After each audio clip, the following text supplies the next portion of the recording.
That's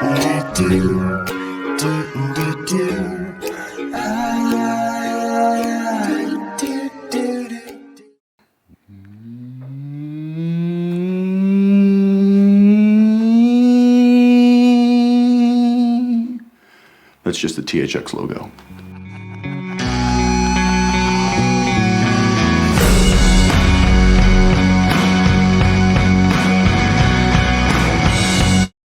What up, dudes? Let me know when we can start being funny, Sam. You just. Yeah, we're waiting on you, Sam. Give us a countdown. Tell us when. Guys, let's have a good show today. Yeah. Guys, let's leave all the negativity at the door. Okay, let's shake it off. Shake it. Just know I love you guys. Just want you to know that. Because are you going to start talking mad shit on us or something? Is that what you said that, Sam? No, I mean, I just want you to know before going in, everything's said with the... In spite of everything that's about to come out of my mouth, you guys know I love you, no matter what comes next. You get it. I am... never having to say you're sorry. No matter how mad you make me in a little bit. So Sarah and I started watching Vanderpump Rules. Have you guys watched this before? I have heard this name of this show many times, and I still don't know what it is. Whoa, sorry. It's like the Jersey Shore, but instead of like trashy Italians in New Jersey, it's like trashy Angelinos, like in West Hollywood. It's very weird to me because it revolves around two restaurants, right? Oh, it's restaurants. Yeah. Okay, I know. Pump and Sir. And it's a spin-off of the Real Housewives. So Lisa Vanderpump is like one of the Real Housewives of Beverly Hills. Right. And then it's her spin-off because she owns this restaurant, Sir. So she's kind of in it as like the matriarchal, like normal person, and her staff are just a bunch of like absolute pieces of shit who just fuck each other and betray each other and have tantrums at each other and just are terrible people. Good. And it's pretty fun. They're like all just garbage. It's so weird though, because it's like they're on this TV show, and so they're like sort of like these like essentially famous people now because of the popularity of the show. Right. There's still like waiters and bartenders at these restaurants who have shifts, and so you can go to the restaurants and catch them working a shift, right? Whoa. I guess so. I don't know if that's real anymore. I think there was a time where the show was on the air and they were bartending and stuff, which is like, because I'm sure reality people don't make enough money to quit their jobs. Right. Like first time ever on a reality show, they probably pay you like a couple grand an episode. You know? Wasn't it developed? I mean, reality TV became a thing, so they didn't have to pay writers and they could pay or actors and just pay fucking normal people shit money. I mean, that's not why reality TV was like created. I feel like wasn't the Real World the first kind of? Yeah, I suppose. Yeah. I just remember like it really came to a head during the strike. Yeah. That drove everything. Like that drove the popularity of it, and I feel like there's a lot of like the shows are popular, but also they're being made a lot because they are so cheap and so affordable comparatively. Yeah. It's a total bargain for the networks. It's like, we don't have to pay writers or cast or like set deck or anything. All we have to do is pay a bunch of editors and like a skeleton crew to just go and shoot a bunch of crap. Doesn't need to look good. And we eat it up. We eat it up like good little babies. You know the HBO Max Discovery Channel guy, David Zasloff? Mm-hmm. His big contribution to the world of reality television and all that is that he came up with the system where the studio would not pay the production companies their budgets. They would like say like, all right, here's your budget. You have to pay this up front and then present us with the receipts, and then we'll recoup you for that. And then they would go over the receipts and be like, oh, you didn't need this many cameras on this, so we're not paying you for that. And we're not paying you for that. So brutal. That's the same guy who was like, hey, let's like take all of these shows off our platform for tax break, and so we don't have to pay residuals on. Yes. It's a tax break. It's like, oh, this was off of our platform at this time, so we can call that a loss. Oh, so damn. That's why like no one can watch Westworld or Wrecked. Wrecked went off too. Tig and Seek. Tig and Seek too. Wrecked is off there now. Yeah, man. Yeah. My show is off there. You know that one. Yeah. Whitest Kids not on there. No, that other show. Remember that show I had? Yeah.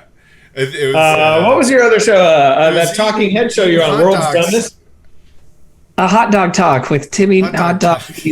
Man. World's Dumbest, Timmy. Don't say I was on World's Dumbest, which you want to talk about my poor negotiation skills, which you guys are probably aware of, but I'll map it out for the people. Timmy was actually on a show called World's Dumbest, where they just followed him around and mocked him relentlessly for all this stupid shit he did. We were all like, Timmy, don't let him do this to you. It's like, you guys, they're paying me $500. I'm getting paid $500 a month, you guys. He found out, he thought he was getting paid $500. It turns out he was paying them $500. Yeah, I would call Zach, I would call Sam and be like, I've been on TV for years with this show and I'm always broke. Yeah. The Real World's Dumbest thing, it's like you got paid a certain amount an episode and it was fine. It was easy work. They send you a DVD of the footage and you write up some jokes. You go in for like a half hour and record your jokes in front of a camera. That's it. But they're still airing them fucking 11 years later. So it's like, man, I should have seen what else we could have done for them. You know what I mean? Yeah. Like, it's still on TV. Tax Ship says HBO Max has Miss March at least. Here's the thing, Tax Ship. That's actually David Zaslav being intentionally mean towards Zach. That's the one thing I wish they would take off. Because I would honestly wish that wasn't on, because every once in a while somebody is like, hey, I saw Miss March the other day on HBO. I watched some of it. No! I watched some of it is like not it's like you want to hear. It's like the monkey's paw, Zach. You get Barbarian on HBO Max, but then you also get Miss March. Yeah. There's just like I watched some of it. Long awkward silence. Right. Yeah. Smeared my head with this lighter. See that? What just happened? Ash Wednesday. I'm like playing with this thing. I just stuck it in my forehead and I have this big black spot. It doesn't matter. As you were. Continue. I make the judgment call to not open up any windows, and it's getting increasingly hotter in here. And is it hot there today, boys? Is it hot out there? It's in LA. It's a nice day, but just my where my office is, it's upstairs, so all the heat rises to it. So if I don't open the windows, it gets a little hot. Do you have central air, Sam, in that house? No. We have one of those ACs that like is like one of those like long bar ACs in the like main room of the house, and it works really well, but no central air. Yeah. Colby, like the cheese, says, "Where's the cute one?" Colby, you're clearly having video monitor issues because there's 3 of us. We're fucking adorable. Yeah. Come on. I did. I don't know. Misogynist Pig Award nominees on IMDb. What's that? Oh, Trevor and I won we're nominated. I don't know if we won or we're nominated for like a misogyny award for Miss March. Oh, yeah. So that also hurts. But your movie was about a girl. It's called Miss March. How's that misogyny? To be fair, I think they have valid points. Did Miss March pass the Bechdel test? No, God no. Wait, what about when Barbarian does though? I'm proud of that. Barbarian does. Yes, the 2 gals are talking, right? Mm-hmm. At the table thing. That's what else was I watching? Passes the Bechdel test can be described as when the 2 gals are talking. Right. I don't know what the fuck is wrong with me. Yeah. I was out mowing all day. My brain is fried. I'm tired. I was watching some really dumb movie recently, and I'm like, I can't believe this passes the Bechdel test, but it does. I can't remember what it was. I think it was one of those Andy Sedaris like boobs and guns movies from the 80s, but it's like passes the Bechdel test. You have to have 2 women talking to each other, but they cannot be talking about a man. Right. Yeah. That's the Bechdel test. Yeah. Yeah. So in your movie, when the heroine is talking to the mother, Zach, right? They also have to be talking about Vanderpump Rules, though. Right. Yeah, Or they have to be a talking show about that's shoes. on E! They have to be talking about shoes or reality TV. All right, Nate's asking, what is the Bechdel test? The Bechdel test, if you didn't get it from what we just said, you have to have a scene where two women are speaking in your movie alone, without a man, and they have to be speaking about a subject other than a man. Yeah. And it is amazing how rare that is, that a movie. Yes, yeah. It is crazy. Yeah. Jurassic Park does not pass it. I would be surprised. Well, let's Jurassic Park. Because it's like Laura Dern and who are the other little girl. Jurassic Park? Yeah, dude? the little girl. Little girl. And I don't even know if they. And I don't think they talk to Lex, each other. Ariana They don't really Richards. share. They don't really share much in the way of scenes together. Well, because That's they're, wild, 'cause dude, they're that- jealous of each other. Laura, there's an outtake where Laura Dern keeps looking and being like, "Don't talk to my husband," to the little girl a lot. They're like, "Yeah, this doesn't feel good. Let's cut it out." But She goes up to Sam Neill and she's like, "What's that little bitch's problem?" they like tried to put her in scenes with her, but it was like when the little girl says it's a Linux system, Laura Dern would just be like, "Can you stop doing that? Like, this kid's trying her best." Actually, wait a minute. Matt isn't a Robert. That's a crazy name. Says all the dinos are ladies, which is true. Oh. So I guess it does pass the Bechdel test.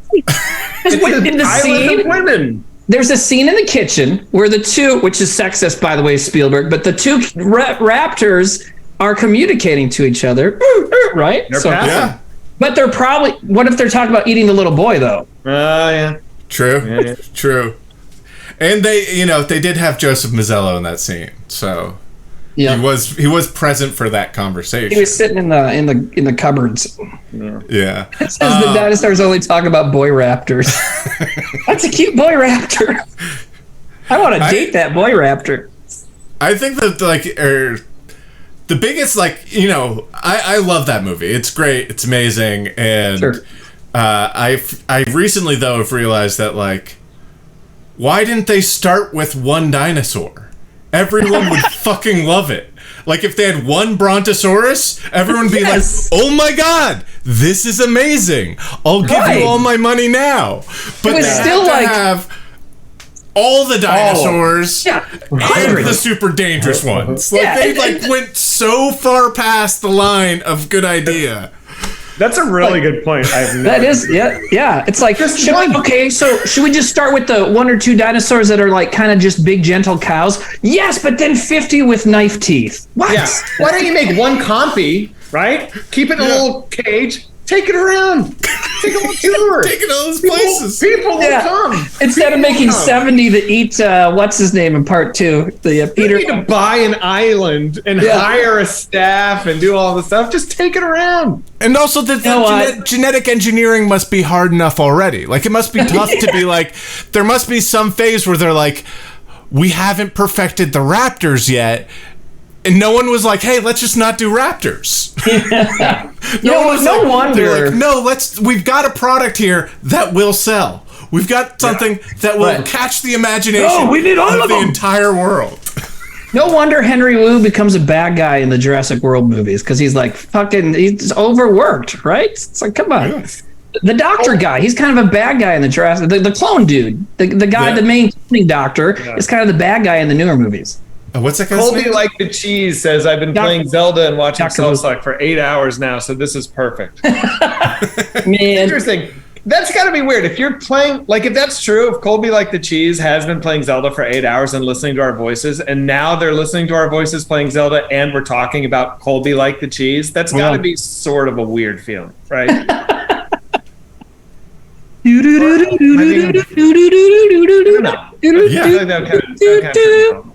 I don't mean in a aren't we?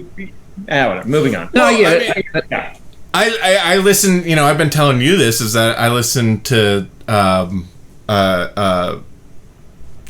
What have you been listening to, Sam? Here we go. What? Double Threat with Tom Sharpling, and he saw you recently, and I bumped into him, and he told me he saw you, and then he talked about that on the podcast, and it was just like this weird parasocial kind of like. I had an awkward interaction thing. with him. So I was sitting. So we went to the OC show. So I'm sitting like. John got us like a booth, which was pretty chill. So like we had like our own little roped off kind of thing, and I was sitting up on top of the bench next to Tom. So we were kind of like smushed in together, right? Yeah. So I was like basically like arm to arm with him for the whole show, but we didn't talk. And then the show ends, and as we kind of put together, I don't even know how it works, but he goes, "Hey, I'm Tom." I didn't know he was Tom Sharpling. I didn't know what he looked like. I go, "Oh, I'm Zach," and we shook hands.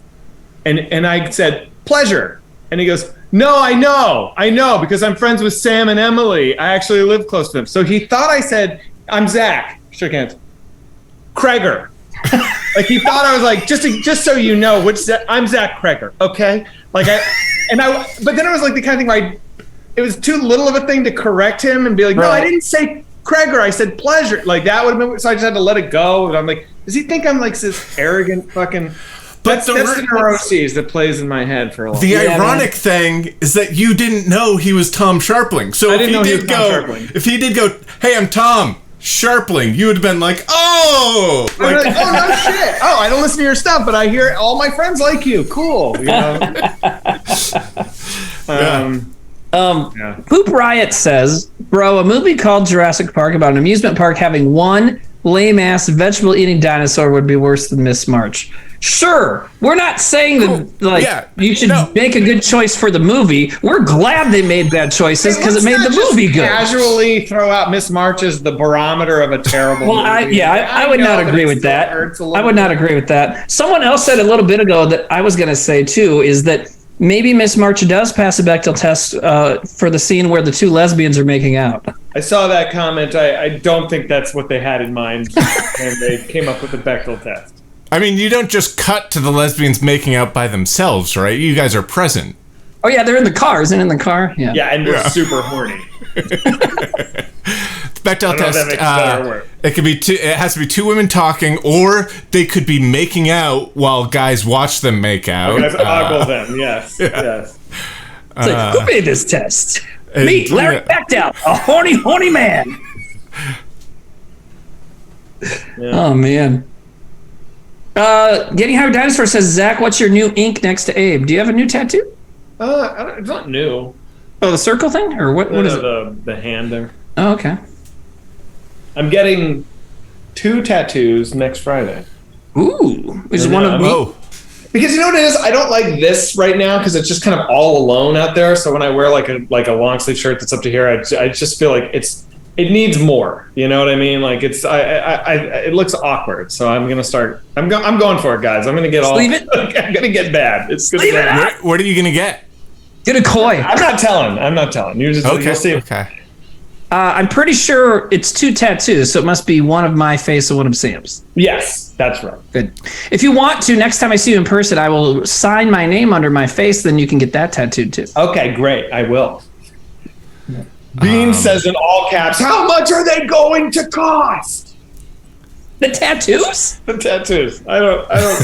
$4,000. They're going to be hundreds of dollars, not thousands, hundreds. Beans also says, "Zach, have you ever seen The Shining?" I saw that. I've heard about this movie. Yeah, I hear good things about it. It's on my list. What's the deal with it? It's got John Hammerstein in it, right? You had me at John Hamm, but then you added more syllables and I stopped. Yeah. John Hamm in The Shining. Someone says, "Zach, do you like horror movies?" I mean, I don't watch when we were making a comedy show, I didn't watch other comedy much, so, maybe you don't. Someone says, Huey Kyler says, "Zach should get Timmy's butthole spoke pattern tattooed on his." So I don't know if they meant on his butthole or on yours.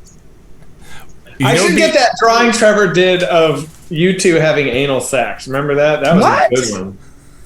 It was Timmy, you were on all fours, and Sam was behind you going like... I remember that. Yeah, a lot of sweat and motion. Was that on a stream? Was that for the... No, it's like, that was like way back at the Queen's house. Oh, man, I don't remember that. That's funny.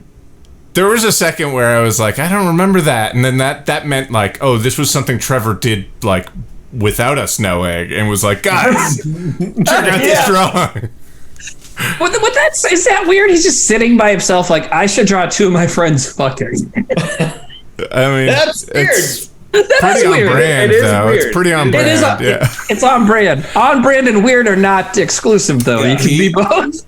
He learned Photoshop to like Photoshop cum shots on all of our faces. Like, man, he spent so much time on yours. It wasn't just like one person's. It was like all of our faces. It was like a whole program. And yours was the best though, because he picked like one of your headshots or something, and your mouth was open, smiling like that. So he had like coming out of your mouth, like dripping down your face. And what are we? We're at time at 25 minutes in. We said come. So there we go. Anyways, Timmy, you froze for a second. Your video froze. Yeah. Am I better now? What the fuck? That's on Timmy's end. That's on Timmy's end, not my end. Well, yeah, I don't know. It looks. I'm not. There we go. Back. There we go. Yeah, something went on with my internet. But we had to. Someone had to go. Someone else in town was on the internet for a second. So. Did you guys hear about the stupid South Dakota thing that our governor did like yesterday or 2 days ago? It's kind of amazing. The story starts sad, but just wait. So. If you guys don't know, human trafficking is a really big problem in South Dakota because it affects indigenous native people, and we have a lot of them. And also just kind of because we're about an interstate. In like what form? What does that mean, human trafficking? Taking people and like selling them and stuff. I mean, like sex kidnapping them out of their homes? Yeah, or like, using the internet to kind of lure people, and they do it to a lot of kids, like teenagers and stuff. And then they abduct them and sell them. Yeah, I mean, dude, there's some really horrible shit that happens with it, like, selling them into like prostitution and stuff. Just lots of awful shit. So, and it happens a lot to. Yeah, but here, and it happens a lot to like, minorities and stuff, and especially a lot of Native and Indigenous people. So it happens a lot here. So it's a big focus. We talk about it a lot in this state. There's a lot of fundraisers. Everybody held up a skip token right now, just like.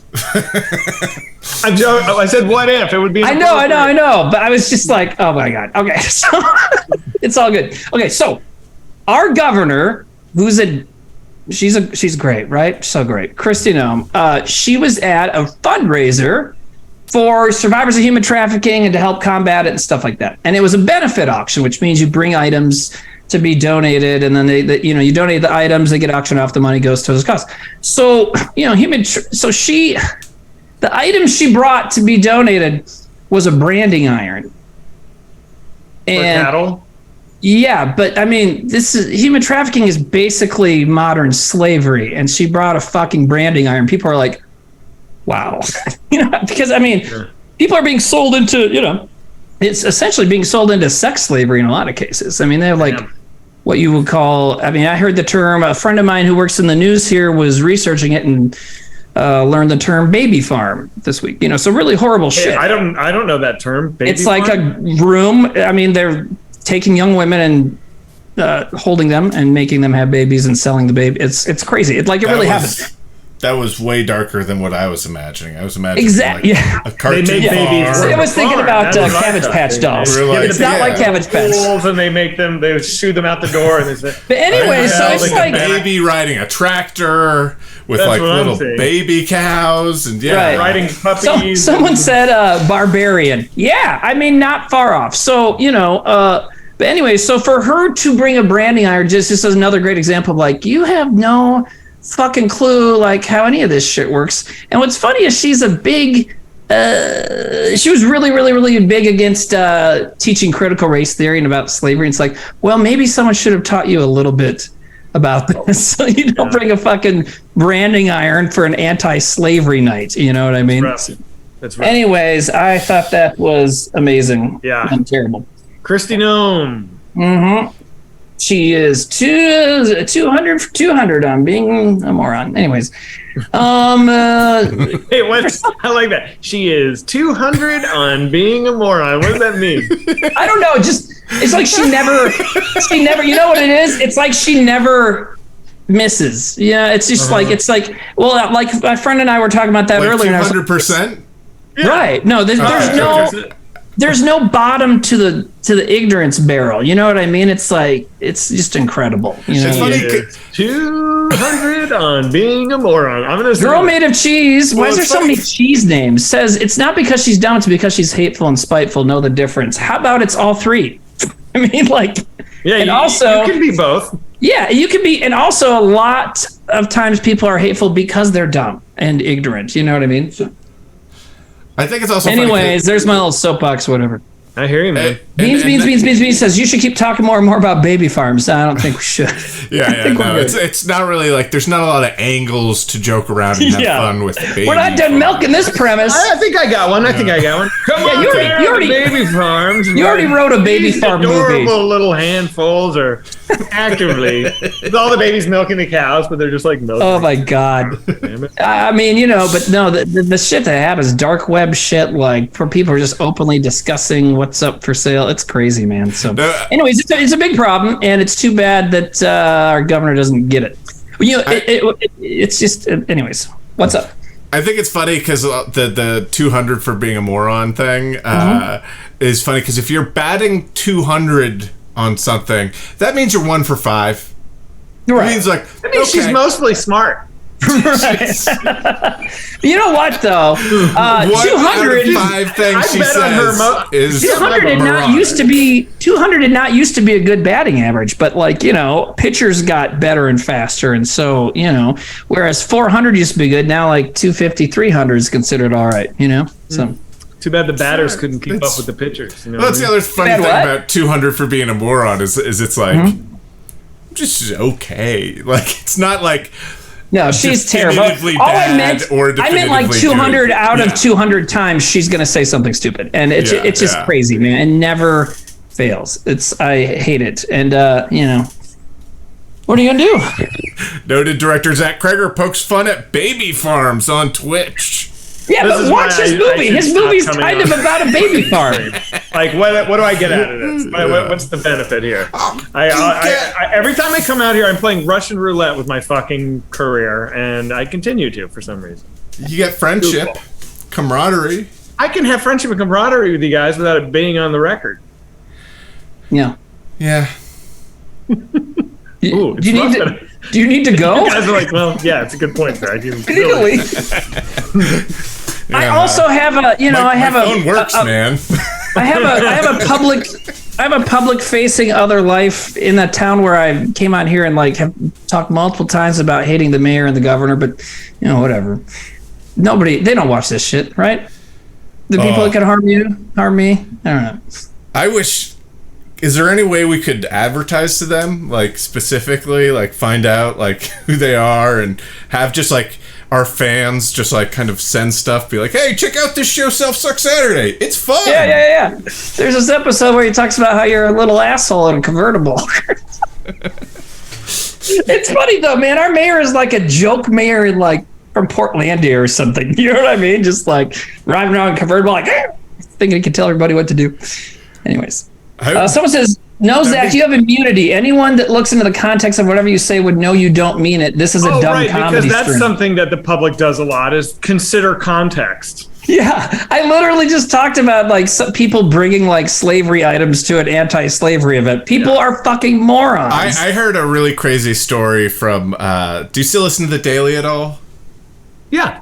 They did a story yesterday about what's the big telescope, the big new NASA like not telescope but like satellite. It's the James something satellite that's taking all the new pictures. Well, like there's this whole controversy over the astrophysicist who is like head of NASA, who James Webb. Everybody's saying James Webb. James Webb. The James Webb. They were like. This thing came out and it was like, oh, in the 40s, this guy was, you know, like has this. He was responsible for a lot of like gay people being fired and their careers ruined, and he has this one quote, and it's this really horrible quote. And there was this physicist who was just kind of curious about it, and he's a black physicist, and he started to research it, and he's got really deep into like actually finding the records on everything. And not only did he find that like it wasn't James Webb that was like firing these people, it was the fact that he was on some presidential thing that was like involved with the red and lavender scare and like that whole thing. He was the quote that they found wasn't said by him at all and wasn't attributed to a person. And so basically this guy writes this article and he's like, hey, just so you know, James Webb, I know we were all scared about James Webb being this like asshole, but I have found that I didn't know him. But like from everything I found, he's in the clear. Well, then people started coming out against that guy, being like, this guy's this straight guy. He has no right in saying that like it's okay to like this guy. He has no authority in this. He ended up working for NASA. They researched James Webb and found everything that he was talking about was like true. And that guy got a job at a college, and then there was this uproar at the college because they were like, hey, he got removed from his last college because of this sexual harassment stuff, which wasn't true. It was just because he was researching the truth about this James Webb thing. And then there was this whole thing where people then had to go and check the validity of all the stuff against him. It's gnarly, dude. It's terrifying. That's crazy. Yeah. You can't. Yeah, it's like, and he was just trying to do what he thought was a good thing, trying to clear the name of someone who, you know. Right, like he was like going into it like, hey, I think this is probably true. I just want to find out the facts for myself. He wasn't trying to clear his name. Right. Yeah. Yeah. No. Yeah. You're right. Good point. And it's like, I mean, he's a science knowledge individual, so you know, he's someone who's about finding things out. So it's like he would not see a problem with like saying this. And yeah, so it's just crazy. It's just crazy. Sorry. Yeah, I just heard that today, and I was like, "That's why." That's the thing, though, man. It's like people like I don't know. We all know how it goes. It's scary and sad. Mm-hmm. Nate, and you know, I mean, Nate's there's saying, you know, cancel Sam. Don't cancel me, guys. There's times when, you know, someone does something shitty and gets in trouble, and that's good. But there's a lot of other times where it's like, yo, can we just cool it for a second, you know? Well, and also, like, yeah, there is times where people, like, shitty people have consequences to them being shitty. But if we continue with this, like, course of, like, weaponizing this outrage, it just makes that effect of it less and less. Yes, like. Because then it gives the shitty people something to point to try and, you know, explain away their shittiness instead of, you know, paying for it, you know? Yeah. It sucks. I had a cheeseburger a little bit ago. Also, yeah, guys, sorry, this is just a not fun episode of the show. Yeah, Zach, what's some Zach, your turn. Bring up a bummer ass topic. I thought I brought up mine because I thought it would be funny, and I don't think enough people understand the connection. But anyways, so I apologize for bringing that up. But yeah. Anyways, Zach, bum us out, man. What you got? Well, somebody says Bo Burnham is trying to get canceled now. Apparently, what does that mean? Trying to get canceled? No, well, I don't think he's doing a bit. I have no idea. He's very meta. Maybe he's doing a bit. He's trying to get canceled, but you can't find any people to attack in the park late at night. People keep asking. Sorry. People keep saying Zach is Pedro Pascal nice. People keep asking that. He's so nice. Yeah. This reminds me. I have a question about this. Okay. Trevor. Yeah. So Trevor got really into Narcos. Right. And he was always like, I love that guy on Narcos. I love that guy. And this is like before people really. Oh, was you talking about Pedro? Yeah. Right. Oh. I thought. Yeah. I know he loved that season especially, and also my buddy Michael is on that season with Pedro. Michael Stahl David, if anyone's curious. And I remember Trevor was so excited because I invited Michael to hang out with us one night because Trevor was like in a fucking frenzy about season 3 of Narcos, which was Pedro season together. So I guess I don't remember Trevor talking about Pedro, but that makes sense. That would track. Yeah. Yeah. Yeah, Pedro's the best, dude. He's fucking awesome. I've always seen like I've always thought he seems that way. So he's super cool. He's like very delightful. He's like That's very awesome. smiley and fun and cool. That's great, man. And then I also saw that I can't talk about people I've cast that haven't been announced yet. Mm-hmm. I got a thing. I guess it just went out today. That I also have Renata Reinsva is opposite Pedro in my movie. So if you don't know who that is, she's the star of the movie The Worst Person in the World, which is like the greatest movie of last year. Oh, cool. It's a Norwegian movie and it's a masterpiece, and she's fucking incredible in it. I've been wanting to see that. Awesome. That's one like You should watch it. Like this sequence where everyone's like frozen or something. Yeah, that's a small part of it, but that does happen. But yeah, that's what's just visually stuck out in the trailer. Yeah. People are asking, are you going to shoot in the U.S. or Europe, Zach? Do you guys know that? I'm not sure where we're shooting. It'll be either in the U.S. or Canada. It'll Cool. be here. Yeah. Do you have any ideas what your rap gifts are going to be? Great question. What do you think they Think should be? about that? I remember on Miss March, Trevor and I, our rap gift was we got everyone a subscription to Playboy magazine, thinking like, it's about Playboy, like it's a good gift. And like some people let us know like, hey, I didn't really appreciate having Playboy show up at my house. Right. My wife didn't think that was too cool. It's like, I didn't think that would be a problem. Yeah. I got little Or kids, like asshole. children. I'm sure some people had children. Yeah. Yeah. Well, when you're like, Oh, you don't like that? You didn't like that? Well, yeah. So on that note, what was the barbarian rap gift? T-shirts, I think. I don't know. That's good. Yeah. Disgusting ass bottles. Yeah. That's funny. You should Theraguns. One of those like crazy Theraguns? intense massage guns. Oh. Somebody For says a weapons. Sibian. Weapons. I get everyone a Sibian. Sibian, a gigantic contraption. Hey, didn't What? appreciate the Sibian. Why? Do you know how expensive that was? That would be insane, man. Like, I could just see it like, yeah, Zach Kreger, I like his vision. He's fun to work with, but his rap gifts, I don't think I can work with him just because of that. I don't need another Sibian. Yeah. He got us a dildo, and Yeah. then when we complained about it, he was like, "Oh, you didn't get that's me." He was like, "That's from a molding of me." Yeah, I mold my dick. I give everyone like the least impressive dildo. It's like maybe like- average. Like what? You don't like it? You don't like it? Everyone's like, I think that's his dick, dude. He's acting. I don't very know proud of it. I don't know what his deal is, but he sent me it was like a rubber version of like a weird hot dog. It's like, why would they sell? Think about it. We did Why you would guys? they sell a dildo this unremarkable? What? Think about that. It's his dick, dude. I'm telling you, it's his dick. Also, this dildo has a mole. It should get checked out. And I don't know how to. This dildo is sick. All right, I'll talk to him. Hey, Zach, about the dildo. What dildo? Oh man, he is I'm sensitive worried that about it. whoever's dick the dildo is molded from has a Oh, man. condition and they need to go to a doctor. I go totally white.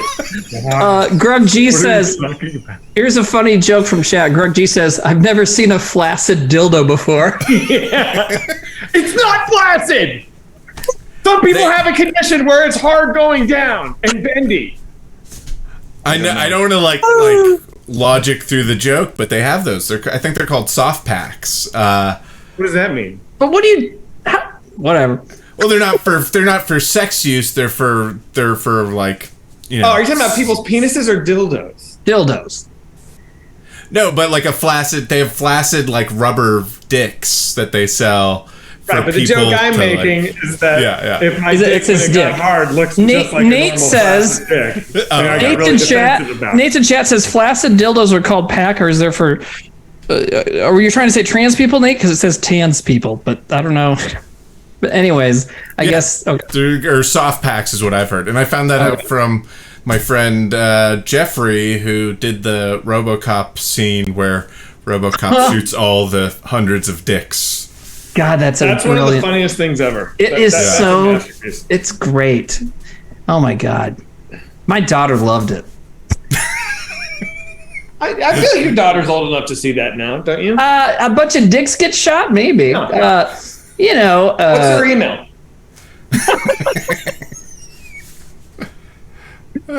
Does she have an email account? Yeah. Okay. It's Timmy's daughter 420. So I remember when I first got like an email account, and it was like this like opportunity for some like self-expression, and I remember there was like I forget what my first email address was, but I remember my second one was nerdboy26. Oh, wow. I don't remember my first one either. Cool. That's funny. My first one was like nothing, but my second one was tragedy13@delnet.com. Fuck yeah. Yeah. When I first signed up for one, and this is like mid 90s, still kind of early for everybody to have an email. So I'm like, no one's going to have this. So I type it in, I'm like, what? I would have to be Yoda 44942? Like Yoda was already taken? Tell me they don't have Luke Skywalker. No! Jedi? I was, and I don't even know why or what this is, but I was Alabaster Pony was my first email. Alabaster Pony? Yeah. Whoa! I don't even know that fucking Alabaster's like a weird term. My head around Isn't that just a fancy color white? Isn't that what that is? Wait, were you a Deftones fan back then? Oh shit! No, I didn't even know them. White Pony. Holy shit! No, I was not. I've never been one. Zach feels, but yeah. Zach doesn't like that. Right? Pony. But then, I've had the same one. Very gay, and I don't mean that in a bad way. What now? What? It sounds gay. That's like it sounds like an amazing drag name. Right? Yeah. You're ready to Alabaster Pony. Yeah. Sashay away into the night. Well, it was like it's so weird that my brain went from I can't be Yoda, so I'll be Alabaster Pony. Like, where's the middle ground? Like, what the fuck? And then my friend Casey was with me, and he was like, I'll be Boba Fett. What? Like, it was the same thing. And then he went with Boba Fett or Boba? Boba Fett. Maybe Boba Fett wasn't taken. Boba Fett was he went with Boba Fett. Boba Fett. Didn't have that, so then Casey was Beefy Nachos was his email address, which is pretty good. Beefy Nachos, which was a menu item at our high school. Very sexual to me. It is really sexual, but it was the reason he picked it is our high school. That was one of the regular lunch items at our high school cafeteria. When I hear beefy nachos, I think of a vagina that's prolapsed. What do you Yes. Yes. Yeah. And maybe some chips on the side.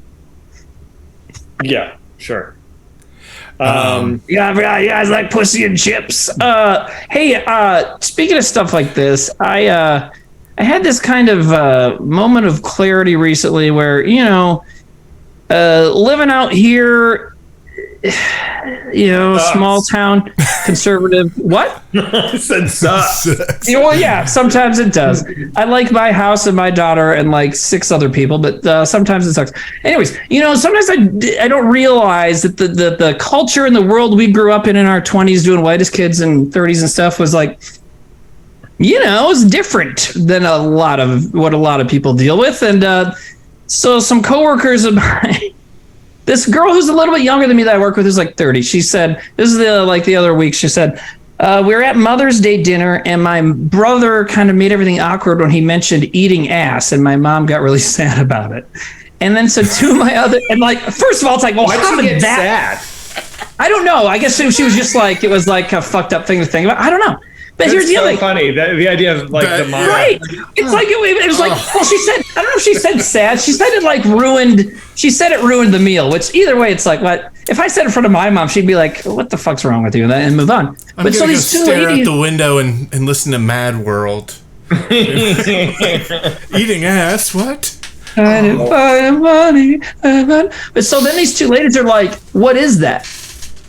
And so then another younger coworker who was like 35 explained it to them, but then everybody was like, yeah, either I would never do that. The people that just found out what eating ass is were like, I would never do that. And the younger folks who were explaining to them was like, yeah, I would never do it either. And I was like, huh.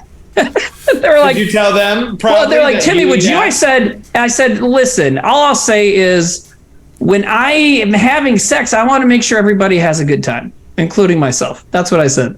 And then I just thought about, like, we just come from a world where we were like, we were partying a lot, we hung out bars all the time. Everybody was very open. We're always very open about like what we talked about. This like we were just rolling in buttholes in New York. No, I know. It's not like we were having orgies and stuff. But what I'm saying is we were just a little like, we're kind of like, I don't know. It made me feel like I grew up like.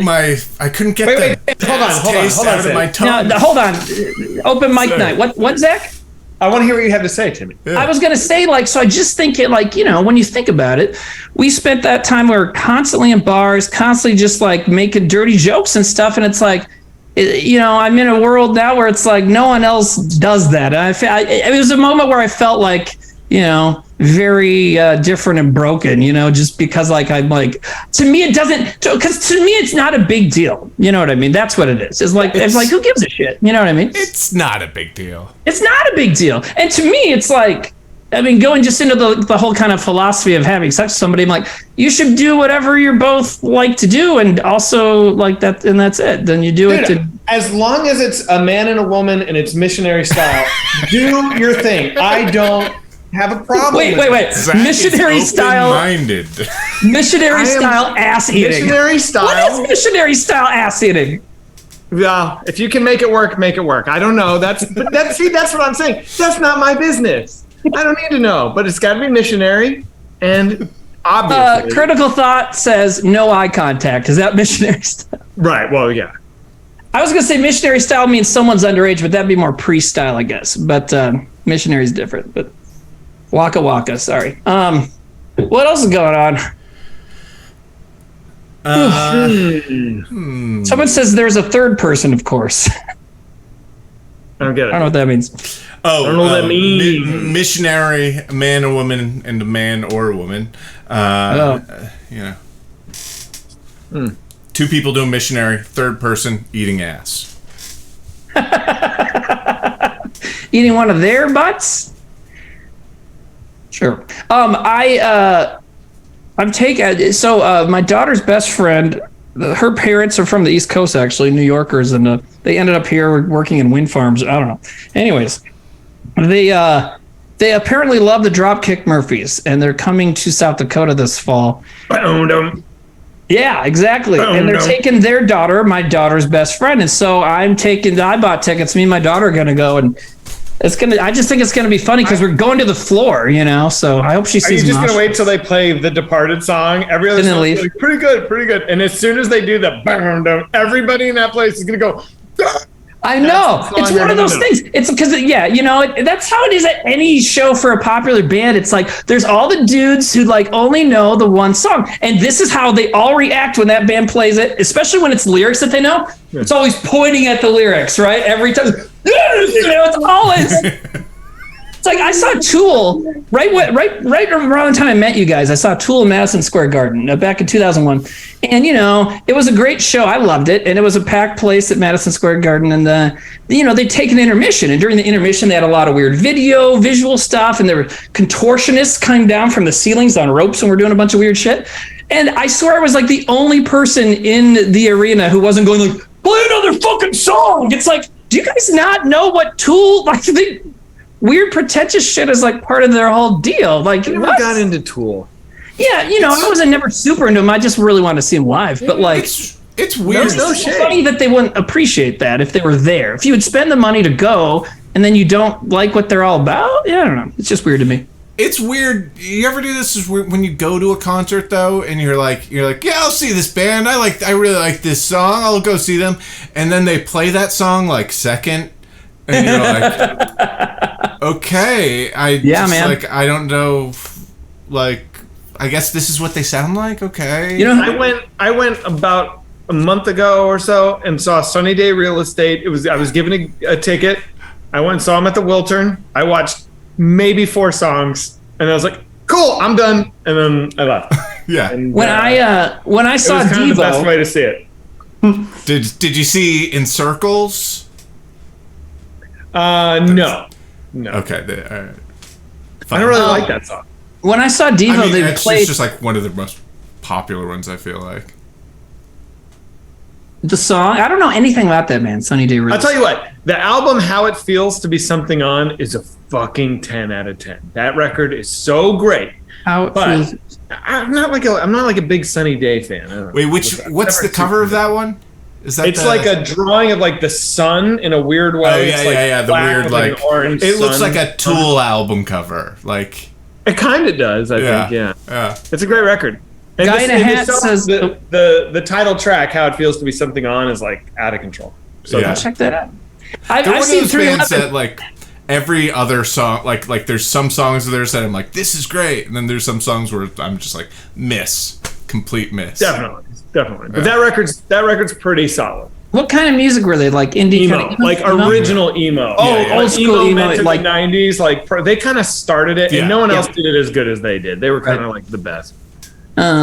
I've seen 311 twice, never being without trying to. Like one, I took my brother for his birthday, and then one time I just saw them at Warped Tour, waiting for other stuff. It's the Warped Tour when I missed seeing the Vandals. We talked about that before, but I saw what was the other? I was gonna say when I saw Devo, they play Whip at like the second or third song, and there had to be so many people there, and then they played all their awesome shit, and there had to be so many people that were like, what? Like, now what do I do? Wait. Sith Psychonaut says, we got free tickets last night to watch a candlelit string orchestra play Coldplay songs. Skipped it, but the fact that it existed shocked me. Me too. I can't imagine a show I would rather not see than a candlelit orchestra playing Coldplay songs. Are you kidding? I'd go. God, Everybody in that audience is a pregnant woman and they're crying. I'd go. I would cry with all those pregnant women. And what's crazy is they were not pregnant when they got to the show. Right. But here's the thing with that show though. Like, I'm gonna know 8 songs, like that's true. I mean, like, yeah, that same Warped Tour I was at, what was it? Sum 41 ended up being there, and I was like, I don't really care, but I did know like half the songs just because they play them all. You hear them all the time. Yeah. Anyways, but yeah, I think my daughter will have fun at it too, though. That's what the fuck is that all about? That is so. Oh my god! Fucking Karens coming out of that thing with lime teeth. Like who? It was a great show. Like who books that show? A depressed woman in a bubble bath drinking wine books that. No productive, self-respecting adult should ever go to a show like that. I mean, what's funny is that, like, I mean, the orchestra must be pretty ugly. I mean, if they're like, the only thing that's going to make this better is if we can't see them well.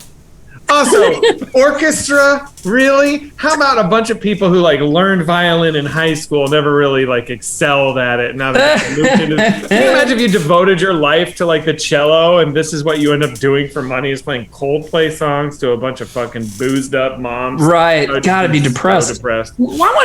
So that brings up another point. I mean, are there like serious Coldplay fans? Oh yeah. Wait a minute. I'm sure. Oh, really? Well, of course there are. Matt Walsh said Karen is a white racial slur. Oh, you can't be racist against white people. Moving on. Yeah. Fine. What's the issue? I don't understand. Yeah. What was I gonna say? Is he saying people shouldn't say it anymore? That's hilarious. It's like, I know a Karen who's really, really awesome and not like Karens at all. I still say Karen, like it's just what happens. Matt what was I gonna say? From so Coldplay fans to me is like if there's like what's Sam? That's what I'm. Who else? I'm guessing. I just thought when you said that, I thought that was like the username. I thought you were reading a comment. Speedpunk 96 says, all I know is, Timmy, if you want to go to a show full of hot moms, go see Michael Bublé. Fuck yeah, I'll go see Michael Bublé. I just haven't met you yet. Mickey Bubbles. You know what's funny is I have a friend who told me a story about recording trumpet for Chris Martin, and you go to the studio with the guy and like you do whatever he's asking for you to do on the track, and then lunchtime you guys all go out to lunch together, and he said Chris Martin was just like, I can't get Pitchfork to like one of my albums. Like, what do I have to do? It's like, we got Brian Eno. Oh my god! But isn't Pitchfork notoriously harsh and critical? Like, do people? I mean, isn't it kind of like they don't like anything? Yeah. Basically. Yeah, I mean that's what I've always. Also, Pitchfork is now owned by Condé Nast. They've sold their soul. Like, they're completely irrelevant. Anyone who like cares about Pitchfork, he probably cared when they were like a tastemaker, but nowadays it's like they're a joke. I just, to me, a Coldplay fan to me is like if someone was still super into like Hootie and the Blowfish. Yeah. And those are the guys at the concerts. Oh, my hands.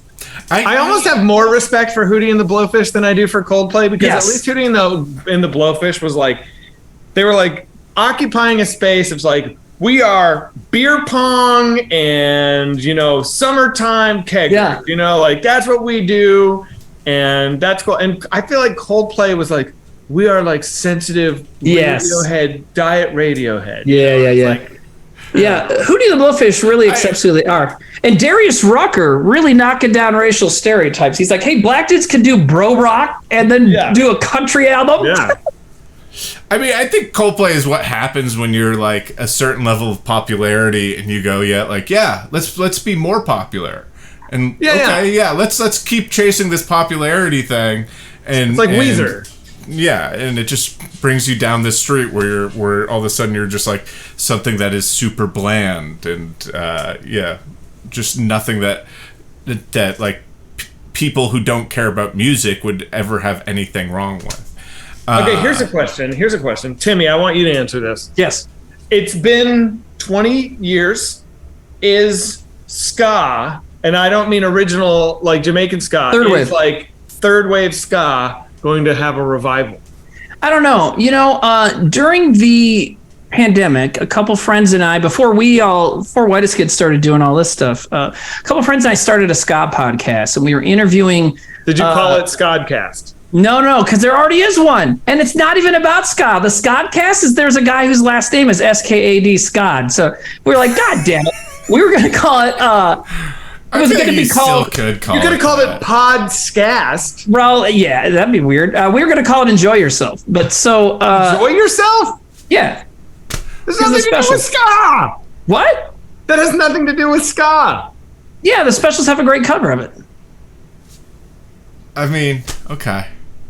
Whatever, man. Why do I need to defend this? It's not like it doesn't matter. But because so you get upset about it. We talked about this at the beginning. Sam, shut up for a second. Zach, I'm not upset about it. I'm just saying, like, we don't need to like talk. It's fine. Whatever. So my point was, like, at the time there was like, you know, some of the people we were interviewing, people from ska bands we liked in the 90s or whatever, that were starting to do stuff again. So maybe, but like also this Dropkick Murphy show, there's a band opening for them that got together in like 2011 called The Selector. What the fuck are they called? I don't know. I guess it's a ska band. I don't know. But the other thing is when we talk, like, we should always make fun of me for liking ska, of course, and we should make fun of ska. It's fine. But I don't, you know, I think people, when they think about me liking ska, they're like Hawaiian shirt, skank, and a real big fish. But that was never the shit that I was into. You know what I mean? I thought you were into that shit. You were into that kind of stuff. No. I liked the ska I liked was like the ones that got a little weirder with it and darker, and like I never liked that bouncy radio stuff. I liked Thumper, I liked Blue Meanies, you know, I liked the ones that were like doing something a little different with it. Did you like just the straight up ska stuff kind of, I never liked it. Boston's were all right, you know. I had one of their, right? Mustard Plug. Did you like Mustard Plug, right? They're all right, yeah, you know. They were part of like, well, they were Midwest, so I was like, yeah, Midwest bands, but you know, I mean. Were you into Less Than Jake? No, I hated Less Than Jake. Oh, I could not stand Less Than Jake. Pie Tasters? Yeah, they're all right. You know, Mephistopheles, I like them. But my favorite ones are MV330 and Blue Meanies. MV330, that's the band. That's the band I was trying to think of. Yeah, MV330 I fucking loved. And we brought them to Watertown, and like Pothast actually wrote really good songs. They did. Pothast is really talented. He was one of the guys we talked to for the podcast in 2020. And he still fucking remembers coming to play, like having my band in high school open for him in like 1998 or whatever. He's like, yeah, I remember meeting you. Dude, yeah, he's a great guy.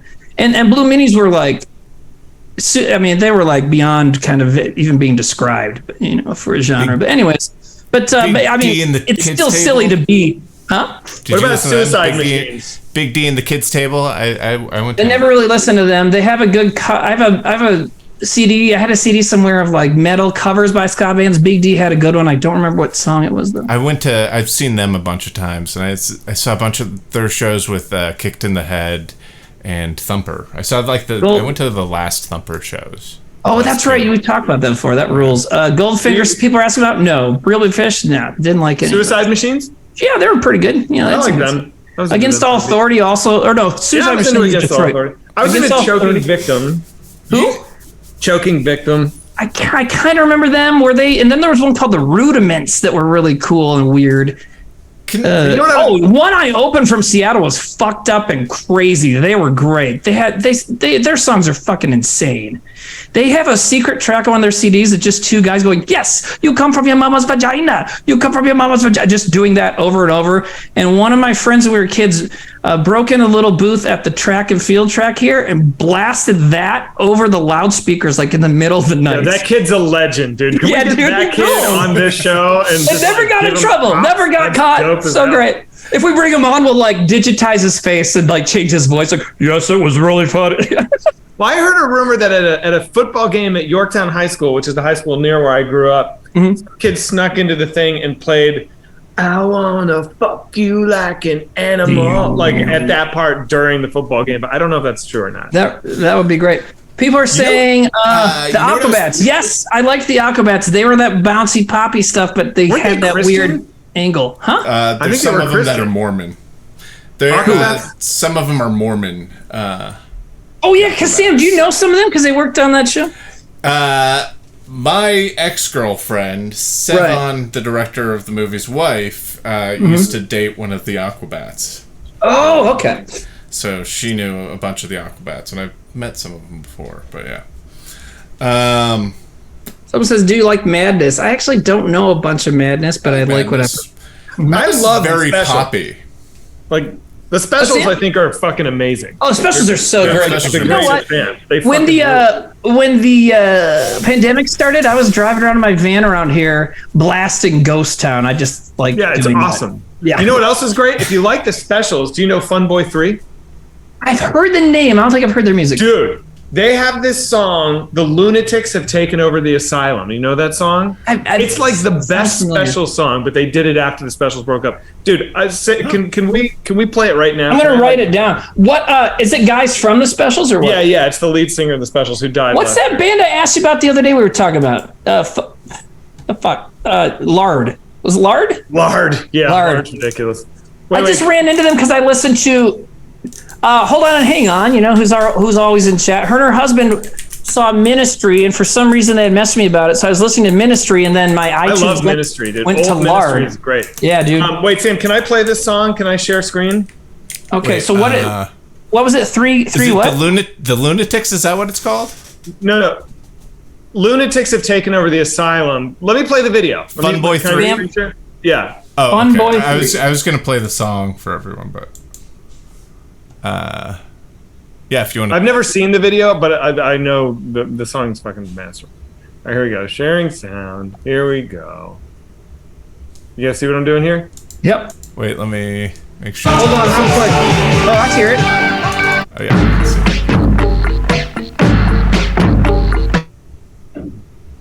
Oh, it stopped. It stopped. It stopped. It stopped? Mm-hmm. Yeah. Oh. Well, welcome back to it's playing on my end. Weird. Oh, weird. Not anymore. I stopped. Someone says the only ska band I know is Pinkly Smooth, LOL, which I've never heard of that. And they say I only know it because of the Rev. The Rev is cool. Well, basically... Here, wait. Let me play the song. Fun Boy 3, Lunatics Took Over the Asylum. Okay. Lunatics Have Taken Over the Asylum. Have taken over. Okay, cool. It's amazing. I will check it out. Thank you. Wait, why isn't it playing? Yeah, Poop Riot. I'm not talking about the super early Ministry. I'm talking about like Thieves, and Is that like late 2, 3, 4 are the late 80s and into the early 90s? Mind Is a Terrible Thing to Taste is amazing, and then the one they did with Gibby Haynes is fucking awesome.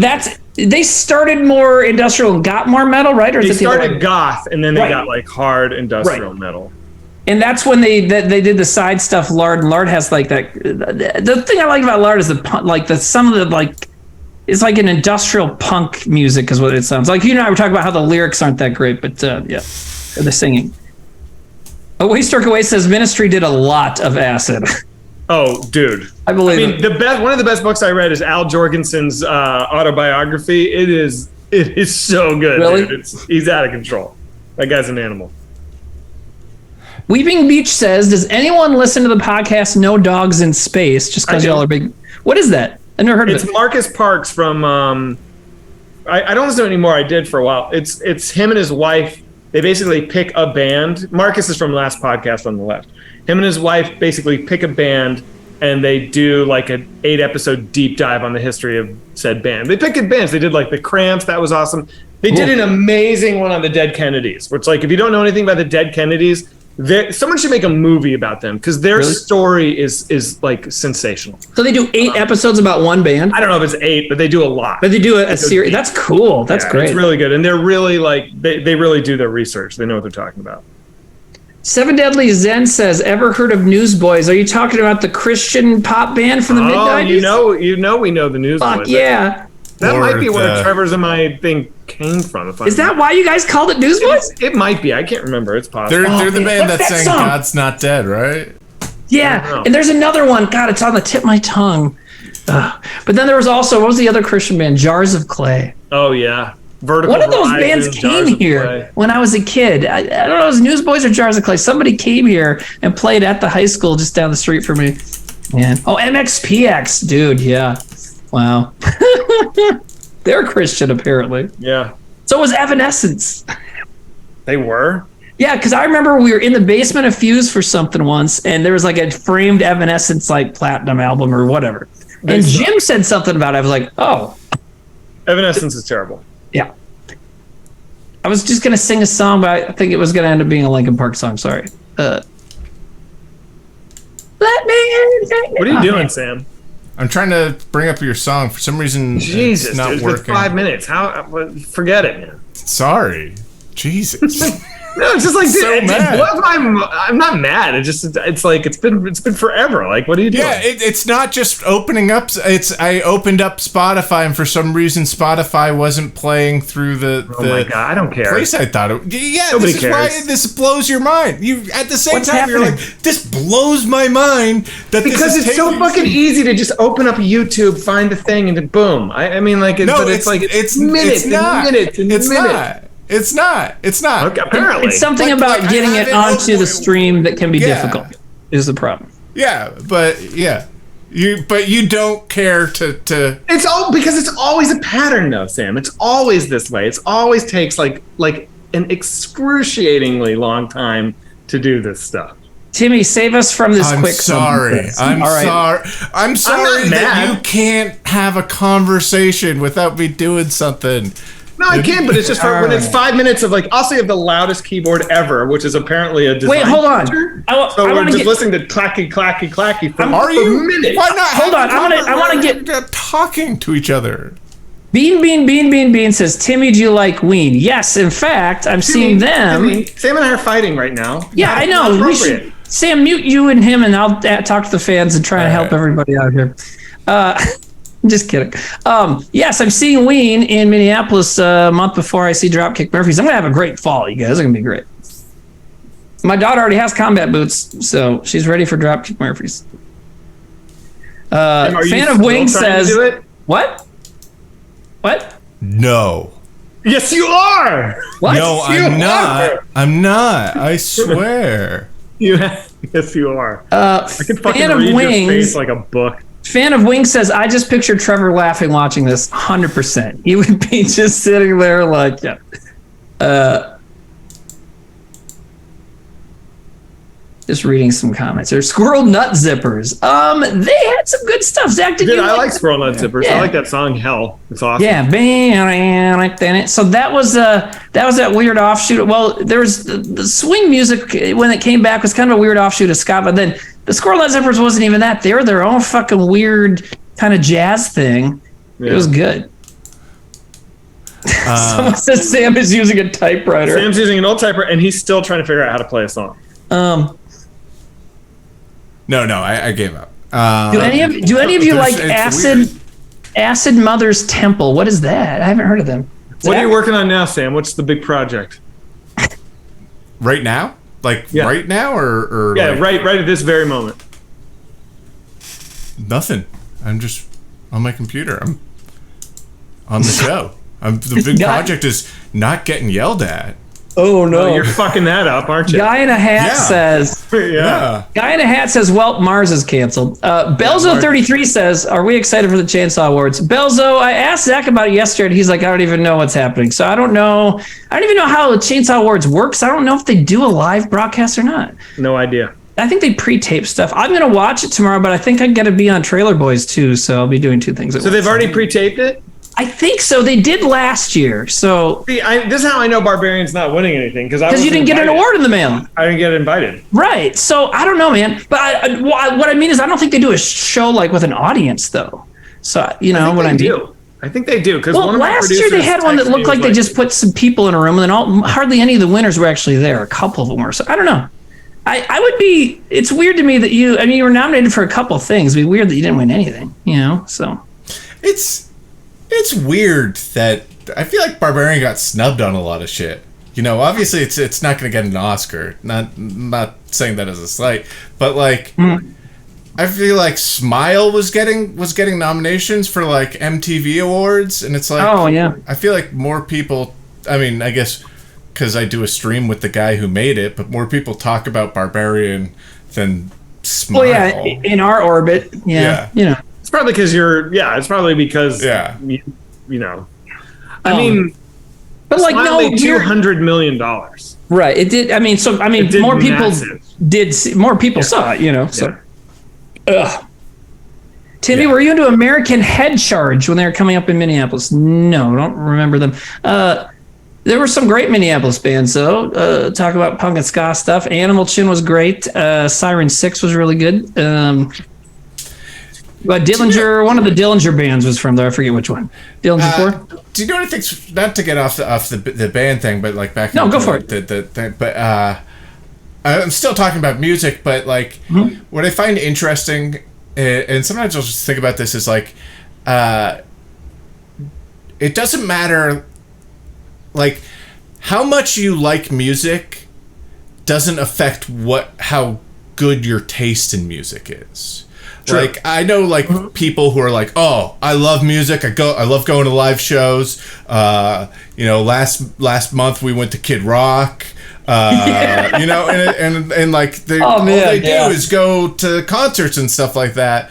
But it's, you know, what I would consider like the worst music.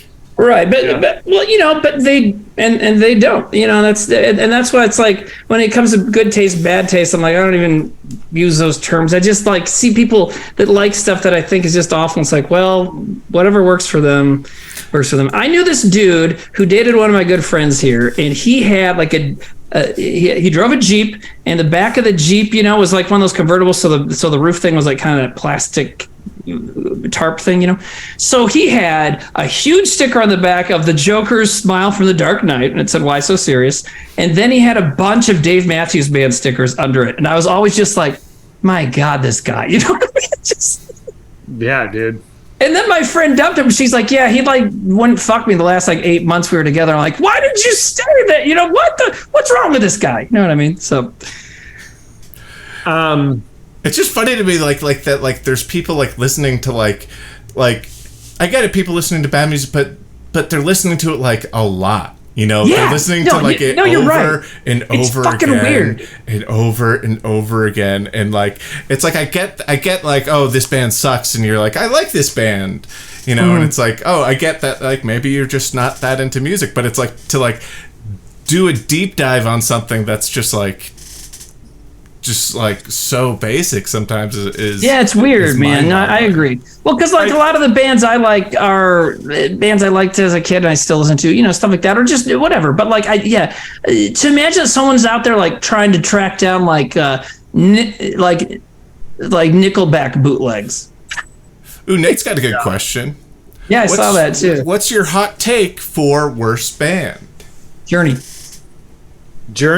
I fucking hate Journey so much. But you know, I hear Journey a lot in my job, and the Eagles. It's neck and neck. I love that When the Lights. Oh God, I love that song, dude. My joke about Journey has always been, do you like Rush but hate talent? Try Journey. Oh man, I like that one song. That one that's like dun dun dun dun dun dun dun dun dun dun with the little like keyboard part. don't know it. It's like, yeah, I know that song. Is that Journey? Bum, bum, bum. Yeah. Yeah. Someday love will find you. That one. Is that Journey? Yeah. Here's the band. Okay, if I had to go ahead.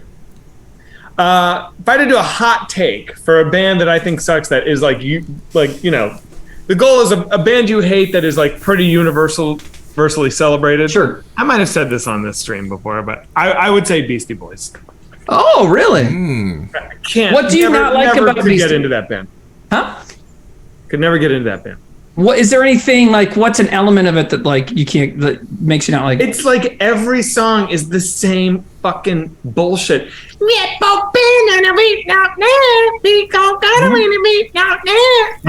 For how many albums can you do the same? Yeah. I get it that they play their own instruments. That's cool. I respect that. But like, dude, it's just like, it's just, ugh, it's so repetitive.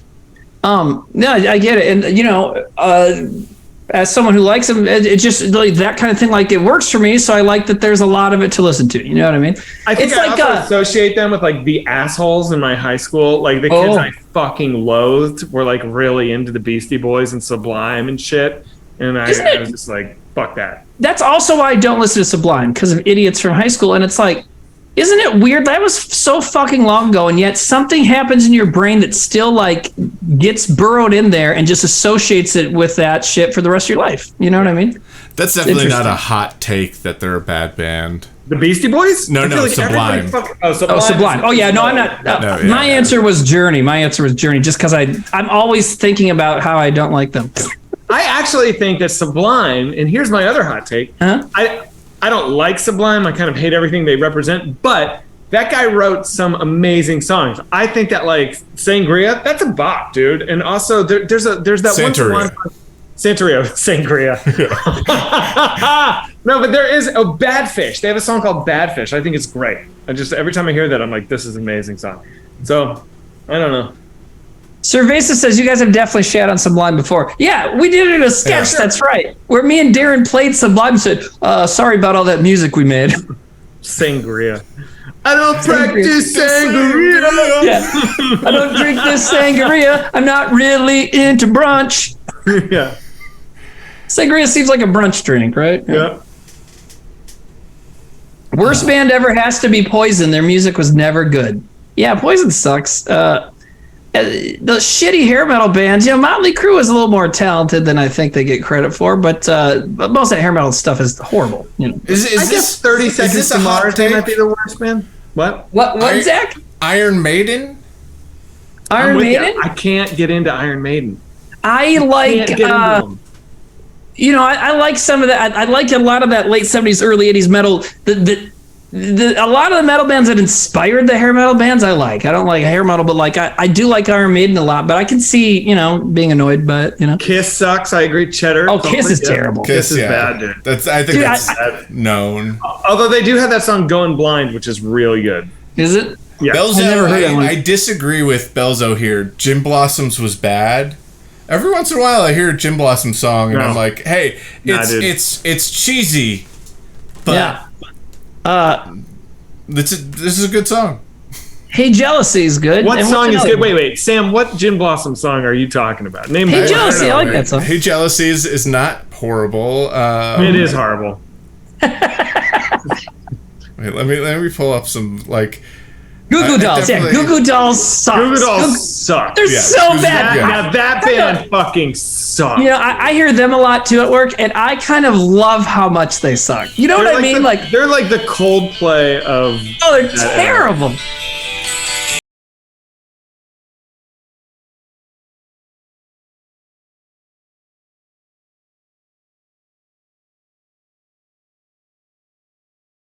As bad as their other shit. Somebody says, here's what I disagree with. Replacements. This goes. It does kind of sound like that. You're right. This goes back to our Christian band discussion. Superfly 786 says Collective Soul's ass. Gotta disagree. Yeah. I've told my Collective Soul a bunch of times on this podcast, right? I don't need to. What now? my Collective Soul encounter where I embarrassed. Oh. I was embarrassed. I didn't embarrass myself, but anyway, whatever. What It's about funny to go Saliva? back to those bands like Collective Soul, though, and like, you know, like everyone knows Shine, but you forget about their other songs. Head on head on head on there, check me out. That song? yeah. That's a good one. Don't think about it. Don't think about it. What's this? Is this Collective Soul? Yeah. Love it. Good.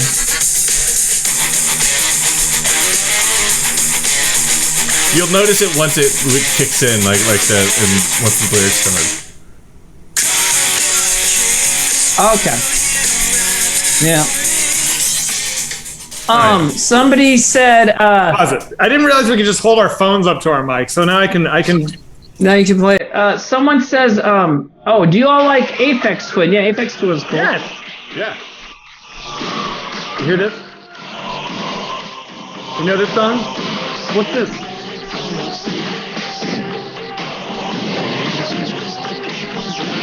This is that Fun Boy 3 song. Oh, it is. Okay, cool.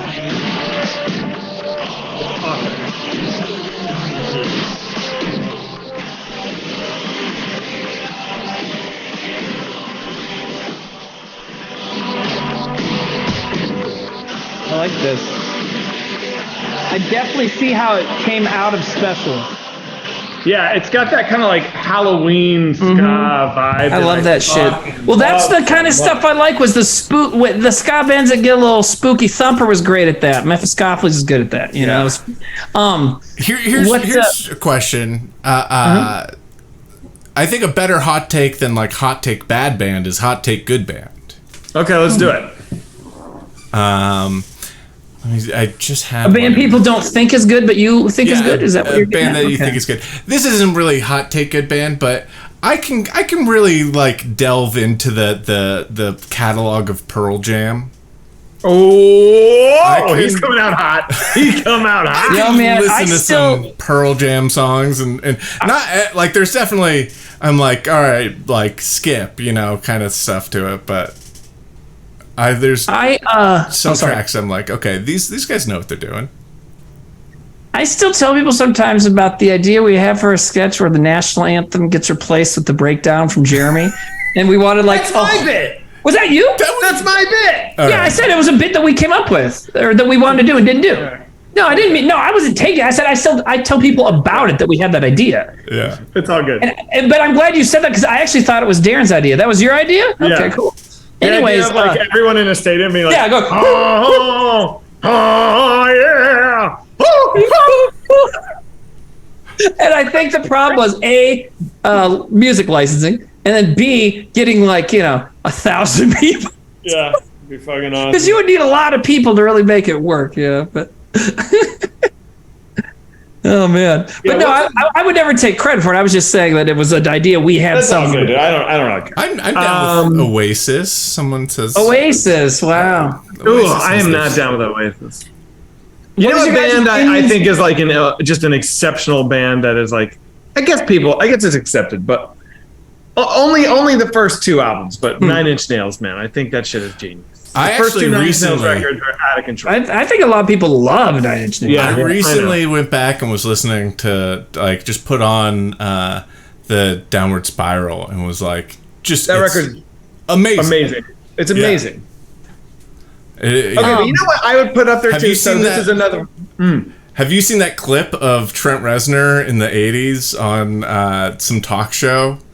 He played keyboard in this band on a talk show. Oh yeah. And it's the funniest thing because it's like the most 80s like pop like Duran Duranish band, and they're like very like big hair, and you're like, and it sounds nothing like what you would think it is. Super corny. And then they cut to the Trent Reznor and the keyboard. It's like very late into it, like 3 minutes into it, and he's in all black, and he's just.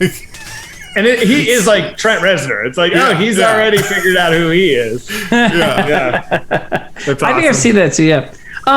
Is it a hot take to say Rage? I think all three of their albums, Rage Against the Machine, I think all three of their albums are awesome. You know what? I'm going to give it to you. I not that I need to give it to you, but right. I think you're right. Like, I didn't like them in high school because all those same kids I hated liked them so much. But same. It's funny, this week I listened to Evil Empire for no reason all the way through. I was like, this is awesome. Dude, it's like good. Really good. That's what, you know what happened to me, Zach? Same thing in high school. Didn't listen to them because like idiots liked them. And then like, I don't know, 5-10 years ago, I was on the road doing stand-up and I was in a gas station and it was, you know, I don't even know if gas stations still have CDs now, but they still did for a little bit. Then I got like the first album for like the first Rage album for like $3. And I was like, fuck yeah. I also did that with Metallica's first 3 or 4 albums, not Kill 'Em All, but the couple like Lightning, Master Puppets, Lightning, and Justice for All. You know, I would just like vibe. Anyways, the Rage's discography, I actually like Battle of Los Angeles the best, I think. But man, and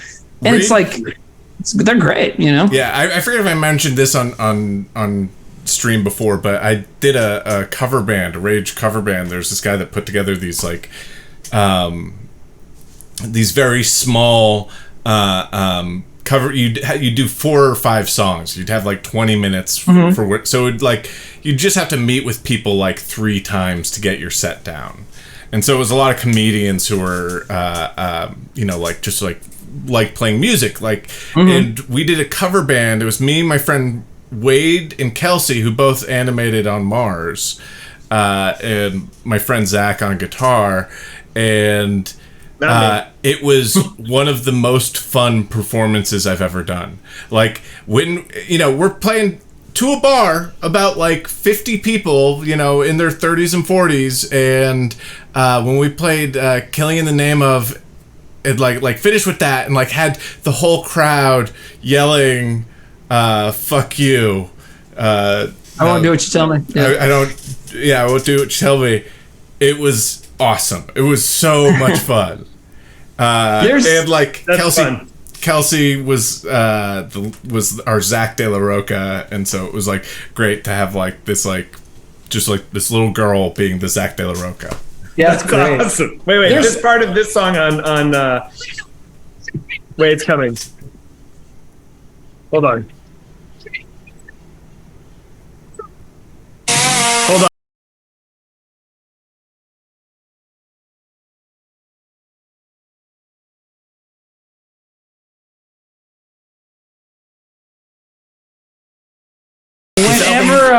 Whenever what's his name? Whenever Morello just goes fucking weird and makes his guitar sound like weird bullshit, I fucking love it. That guy is a fucking he's incredible, dude. Yeah, he's a genius. I mean, he's a fucking genius. Like the album in the liner notes of this, it was like no samples were used. Yeah. He like specifically said in the liner notes, no samples were used in any of these songs. This is like I said, like BT Dubs. This guy fucking. Yeah, this guy rules. Doing all of this with his guitar. You can actually find on YouTube their first performance, by the way, and they're they're Rage Against the Machine out of the gate, and it's like during the day at like a college, and like people are walking by. It's like shot on VHS, and they're just like, "Fuck yeah!" That's awesome. Whoa, waking there's some up. Good. There's some good suggestions for hot take good bands in chat I want to get to. System of a Down. I would say their first album fucking rips, and they sucked after that. But the first album with the hand on. I don't listen to them. Didn't you have one of their CDs when I first met you in college? I thought you had the first one with the hand on it. Someone I saw it in your dorm. Maybe Trevor had. You got it. Because Ivan would not listen to them, and I know I didn't. Right. Okay, so System of a Down. What was another one that somebody said that was a funny one to mention? God damn it, I missed it. Anyways. Weezer would be my hot take, this band sucks kind of band. Yeah. Now. They didn't used to suck. Dude, they had love them. They had 2 fantastic albums. Used to love them. We've talked about Weezer enough on this. Yeah, all right. I feel like we have. But here's one for a good band. Someone said, Jordy3 says that I like this answer. Presidents of the United States of America. That first album's pretty good, man. Peaches is kind of a good song, you know. The video's good. I don't know.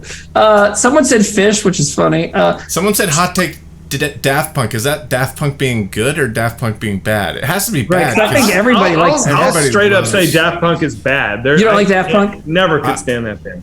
I think you're so wrong. I think wrong. Dude, it blows my mind how people like that band. What is there to like? Zach, there was a moment, you were not on tour with us in fall of 2012. We were driving from Arkansas to New Orleans, and Darren kept playing. We were listening to Daft Punk Live 97. Remember that, Sam? Just over and over, and it fucking ruled. Did you remember that? Oh, it's Daft Punk Alive. I think it's 2007. Alive. Was it Alive 07? Okay, yeah. Yeah, it was their first pyramid tour. Yeah. I think they're Andrew producers. Huh? I think that. Why? I think they're amazing producers. They not only do they have amazing samples and layer these really great songs that have this amazing drive, and it has this sort of jazz feel of the way it kind of all evolves. I think also with their last album, they actually didn't sample anything, and they created. Oh wow! They made their own music. The one with Paul Williams on it, all by themselves. Oh, dude, the Paul Williams Daft Punk songs are fucking cool. Amazing. They won best electronic album for that album, and there actually wasn't any electronic. It was not electronic. Yeah. It wasn't synthesizers or anything like that. I just think they're just amazing producers. I'm gonna read some donos, okay? Because we got a couple. Okay. Weeping Beach donated $25. It says hi, smiley face. Thank you very much, and hi, smiley face to you. Robin Williams, that's a fantastic title. That's a good name. Robin Williams donated $10. Says, Zach, Trevor always said he wanted to make the Snyder cut of Miss March. Are you too much of a bigwig now to finish his legacy? Yes. Think of it as the ultimate filmmaking challenge. No. I don't even know what that means. What would that be? You know what? Snyder cut. Let's not think of it as the ultimate filmmaking. Yeah, what is the Snyder cut? Is there footage you didn't put in the movie? Yeah. Nope. Do you have not that I can remember? Do you have a long scene at the end with Jared Leto sitting on a building? Yeah, there was a scene at the end that got cut out. Yeah. That was there really? Got a fight about? Yeah. Oh, back to the good bands thing. Somebody says Andrew WK. Well, you guys know I was fucking obsessed with Andrew WK for a little bit about 20 years ago. That first album, loved it. You should be Andrew WK for Halloween. That is a good idea, dude. We've met him. I've met him a few times, and he's another cool guy that always remembered my name and stuff. Timmy, this is the best Halloween costume ever. White shirt, white pants, white shoes, bloody fucking face. You got the hair. Walking so many times in my life. Why didn't I ever? How come I never did this? I even had long hair when I first got into him in 2003, and I was skinny then. Would have been perfect. Still didn't do it. It's not too late, man. It's not too late. This year. You got to do it. That's yo. You know what? That Dropkick Murphy show is in the middle of October. Should I go as Andrew WK to Dropkick Murphy show? Yeah. You got to do the blood. You got to do the blood. Yeah, totally. You know what was really funny was I one year at Comic-Con. Hold on, Sam. Sorry. Can I interrupt 1 second? Sure. Just before we move to the next subject. A few people have said this, and it's really funny. Andrew WKUK. Of course, it's right there. Yeah. Jesus Christ. Okay, go for it, Sam. Sorry. But Andrew WKUK Andrew WK was playing a show at Comic-Con, and I went with the whole Yo Gabba Gabba crew, and so I was at this really great Andrew WKUK show, in the pit or and right there with DJ Lance from Yo Gabba Gabba, which was really fun. That's a random thing. That's fun. Yeah. Somebody said Faith No More. I just have to say, recently I got into the first Faith No More album before Mike Patton was in it. It's fucking great. Is it good? Yeah, super good. Was his first one with them Angel Dust? What was his first record? No, it was The Real Thing.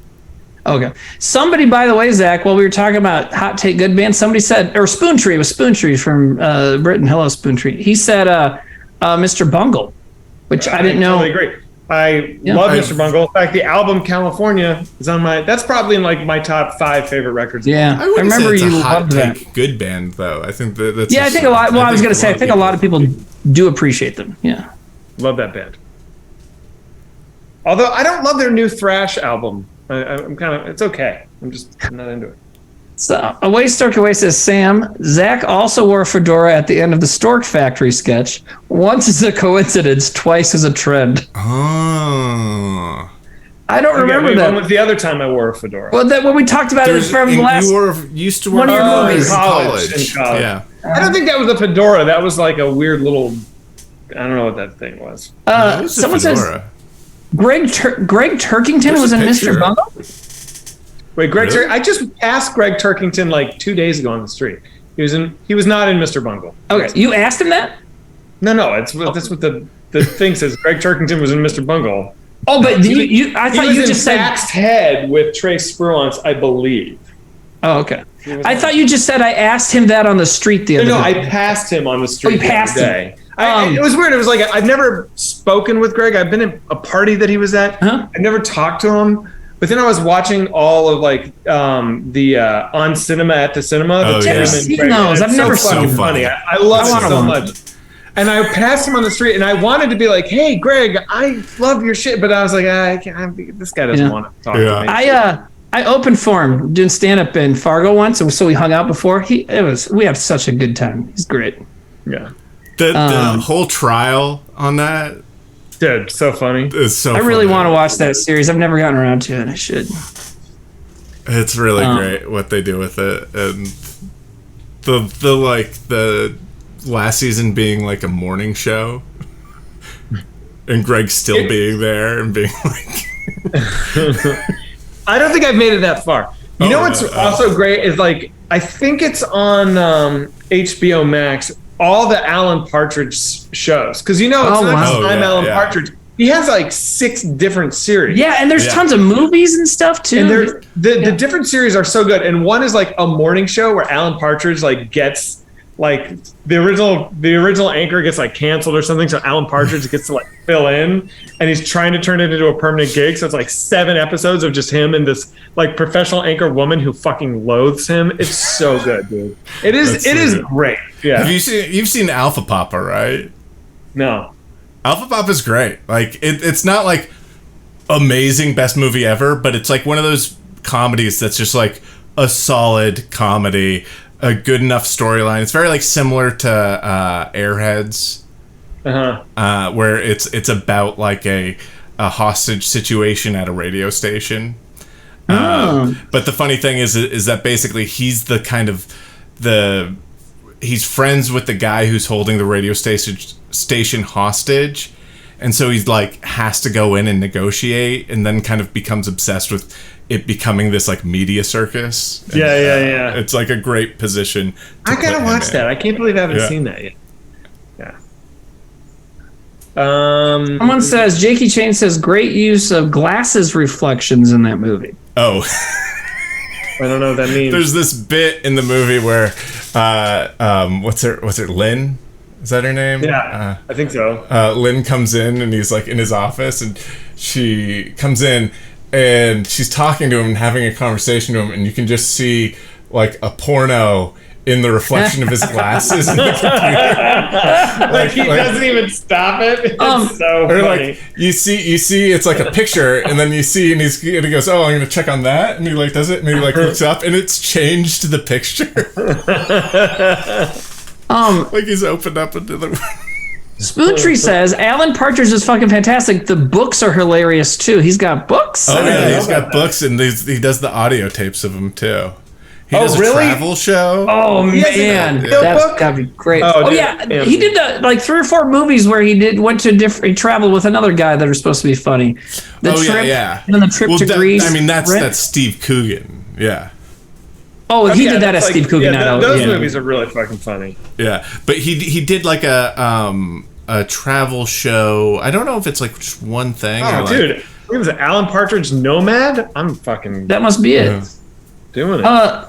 Diet Aubrey Plaza says, question, have you guys ever done commentary of the Happy Birthday sketch? I just got a coworker into Whitest Kids and first introduced her to that sketch. What is the birthday sketch? What is that? I don't know. Is that when Darren gets the cake?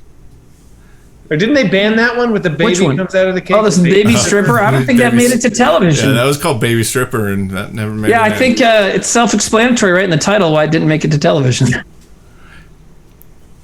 Birthday Kid? Was Birthday Kid. Drunk Dad, maybe? Is that what you're talking about? Where Trevor's a drunk dad and then talks about the pony? We got you a pony? Okay, yeah. The one where Trevor has a POV shot and you're the daughter. Yeah, and there's a Kids in the Hall sketch that's like the exact Yeah, so I think we ended up not doing that one. I don't know. No, I think it's in there. I think we still aired it. Okay. Yeah.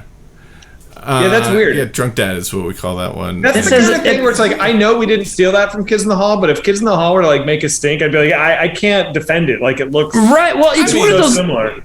It's one of those bizarre synergy things, but in that case, theirs was so long before ours that it's a hard argument. You know what I mean? Argument. It's just it happens. You know, if you do it on purpose, you're a shithead. Well, right, but it does just happen.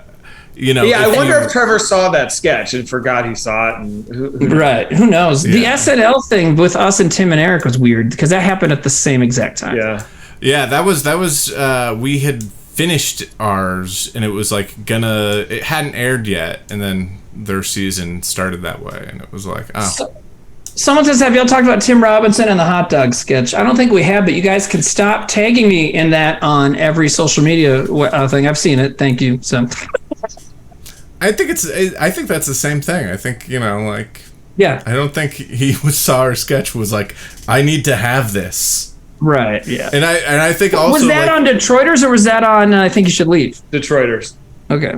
I also think that like they're good writers. The Tim Robinson and the people he works with, I think we're good writers too, and I think there's a natural kind of flow of a joke like that. Also on Detroiters, that was part of a runner. It was part of a runner. It was like first, it was like the doctor talking about how much like beer or something, and then another one was like how much this. And then the third one was like, how many hot dogs are you eating? So it wasn't like all built around the hot dog thing. Right. And that show was narrative, wasn't it? Wasn't that show's a narrative? Not great show. Someone says Jim produced both, so he should have mentioned something. Did Jim work on that show? No. Did he produce Detroiters? I have to know. Who knows? I don't think so. Anyways, it's like, it's fine. You know, it's like, you know, it happens. It happens every once in a while. It's just weird. It's synergy. You know, it's I don't know. People are saying it was I Think You Should Leave. No, it's Detroiters. Yeah, because it was a while ago. Yeah. Well, Sullivan says I Think You Should Leave has at least 2 hot dog sketches. Yeah, but those are way different. Like if you're talking about the one where he's in the suit, talk about we're all trying to find the guy who did this. That's different. You know. Principal Wolf says they meant Jim worked on Kids in the Hall. Yeah. Well, you know, whatever. I mean. Yeah. You guys should find a canceled comedian and steal their jokes. What are they going to do about it? Oh, true. I'll be like, my daughter, you're trying doesn't to stop asking. Yeah. He's not canceled, though. He just got fucking nominated for a Grammy. That's the thing I hate when they say, you got canceled. It's like, he's fine. You know what I mean? Like, is Chris D'Elia... So Chris D'Elia got canceled, huh? He's like gone? He's like, was it like pedo shit? What happened to him? Is that what he was doing? Is that what he's... I don't know. Do Cosby? Yeah. That's the thing we steal is Fat Albert. All right, guys. Oh, man, we did a lot of picture pages. What? I'm going to have to hop off. Okay. Good hanging, dudes. You too, buddy. Hanging. Enjoy Pedro Pascal. Yeah. Enjoy Pedro Pascal. Doing anything cool this weekend? I'm going to a fight. I'm at a friend's house to watch the fight. I'm not going to the fight. I'm going to watch the fight. That's why I have to go. So I told them I'd pick up wings on the way. So I got to go. I got to shower because I smell like shit. I got to order the wings. I got to get the wings. I got to go to the fight. So have you ever seen I hope you win your fight. Thank you. Yeah, I hope you win. Have you ever seen the movie Southpaw? No. It's a movie starring Jake Gyllenhaal about boxing that's inspired by the life of Marshall Mathers. No, it's what? It's a loose adaptation of Eminem's life, but it's about boxing. I don't know. It's weird. Fuck out of here. It's weird. That is not true. It is. That's true? What the fuck? All right, everybody. All right. Love you Enjoy all. the fight. See you all there. Okay. I got it. Hi, Zach. Now I feel like I have to go to bed because I can't deal with that information. Hey, Yeah, what's so true. Dude? I feel like Trailer Boys has fallen into the abyss. So, was there a show last week? There wasn't a show last week. That was. What's the topic? Do we have a topic? Yes, we do. We have a very good topic. What is it? Fantasy. When did we pick that? I feel like I remember that, but man, anyways. I remember I was signing off, and I think it was like Mythic was like shitting on fantasy stuff. Oh yeah, Mythic likes to shit on stuff that's good. And so I was like, Mythic says hell yeah. Do fantasy. That's what when I was on the phone. That's when we call. Oh man, so that'll be a good one. So okay, I will. Someone said, Sam, you like going to LAFC games? I went to one. I loved it. It was so much fun. What's LAFC? What is that? LA Football Club. Oh, is that their soccer team? Yeah, that's their second soccer team. There's the LA Galaxy, and then the LAFC, who they have a stadium that's right outside of downtown. It's a beautiful stadium, not a bad seat in the house, really cool atmosphere. Like the whole they have a supporter section that's what's that called? Open seating? What's that? First come first serve? What do you call that? What do you call that? I don't know. Bleachers. Well, anyways, it's not bleachers, but it's I know you have to line up early to get to it.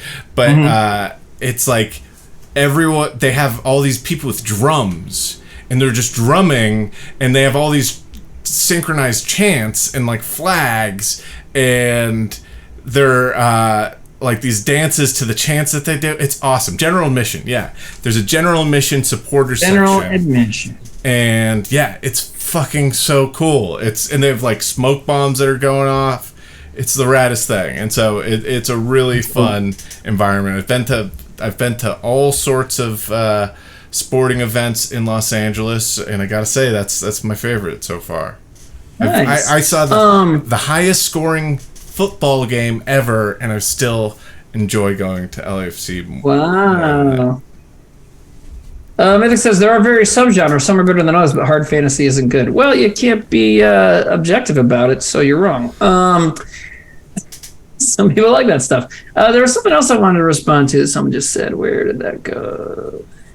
Well, one thing is Dan Ballard says now to think of a good fantasy trailer. If anybody doesn't know how Trailer Boys works, we'll be on tomorrow night, and you go to, is it miseryloves.us? Miseryloves.us. You can go there now, and if you have a fantasy trailer that you're like, oh, I know about this trailer for this movie. Maybe it's a trailer that a movie that everyone knows, but you're like, oh, this is a really good trailer. Maybe it's a trailer for a movie that no one knows of, and you're like, this movie is insane. People have to know about this movie. And it's all about the trailer, not the movie. Doesn't matter what you think of it. You submit the YouTube link to the trailer, put your name, you put, you can add a comment of like, this is to set it up to entice us to want to watch that trailer. And and then we watch it and we'll give it points, and the audience can give it points, and there's a whole running tally of how many people have points, and we have winners, there's losers, there's actually 3 losers that host the show. Well, it's 2 losers and me. A third loser. Sam, hold on. So Mythic says, hey, by the way, Trevor didn't like fantasy either. Okay, but if Sam and I or anybody base if we liked things or if we decided how we feel about things based on Trevor's opinions, and also like I just said, well, opinions are subjective, so I don't care if he didn't like it either. Trevor was he had some really dumb opinions about the use of magic in movies, so it's fine, Also, we're watching trailers here. We're not sitting down to watch a whole fucking 3-hour Lord of the Rings movies. We're not like, hey, let's watch the Hobbit movies. Right. And he does say fan of the genre. Mythic said, I just say stuff I don't care what people like. I know, and that's fine. But I hate it when someone says it's not good. It's like, well, it's not good to you. Some people like it. Taylor Turd says Trevor secretly loved what he hated. I believe that too. Diet Aubrey Plaza, we tend to watch the older stuff. Like that's the bread and butter is like the 70s, 80s, 90s. Yeah, I feel like lately the 90s and early 2000s have been very productive for Trailer Boys, and I think it's because that equipment got cheaper. Yeah, well, there's nostalgia, but also equipment got cheaper, so people could make, like David Dakota, for example, people could just make weird shit for like a couple $100 and then get the trailer out on the internet, but it was before, and that still happens now. But like now there's a bunch of cheap movies that are bad on purpose, sort of like how if you look for shark movies on Amazon, there's so many shitty shark movies. Who gives a shit? But like in the 90s and 2000s, people I think the best trailers are for a movie that looks like it's maybe not great, but you can tell the people making it like don't think that.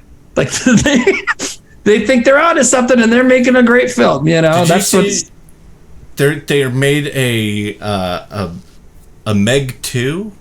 The Meg 2 is about to come out. I never saw the first one till recently. Neither. Is it good? I got very upset. Why? Because there is not a woman named Megan in the whole thing. That's why I knew it. Sitting down to watch a movie about a woman named Megan. Where's Meg Ryan? That had a snappy nickname, and she was not in there. Fucking bullshit. Ow. Man. I'll tell you what about Fantasy Night tomorrow, though. So while Trailer Boys is going on, I'll be watching the Chainsaw Awards, so we can find out if anything cool happens there with our buddy. And, I bought my daughter the new Zelda game, and then she's at her mom's house all weekend, so she took her Switch with. She did leave it for me on Thursday. She's a beautiful person. But she took it the rest of the weekend. And so tomorrow, I just want you to know, when I'm in on Trailer Boys, I could be playing Zelda, but I won't because I love you. So, you know what I mean? And if anyone else, dude, the new Zelda is so fucking sick. Anyways, playing Zelda now, hell yeah. I did like Megan because there was a character named Megan in there. That was a robot. She was a robot. And some people think she was evil. No, she was just good at her job. Weeping Beach, here's a great point. Weeping Beach says purposefully trying to make a quote unquote bad movie is like giving yourself a nickname. That's a great analogy. I agree. You know what I mean? It's like snakes on a plane. Yeah. That sucked because they're trying to make it funny or make it bad, whatever. Emily and I are going on a show tomorrow. We're going on before Trailer Boys. We're going on the Cali Kazoo show on Trob Network.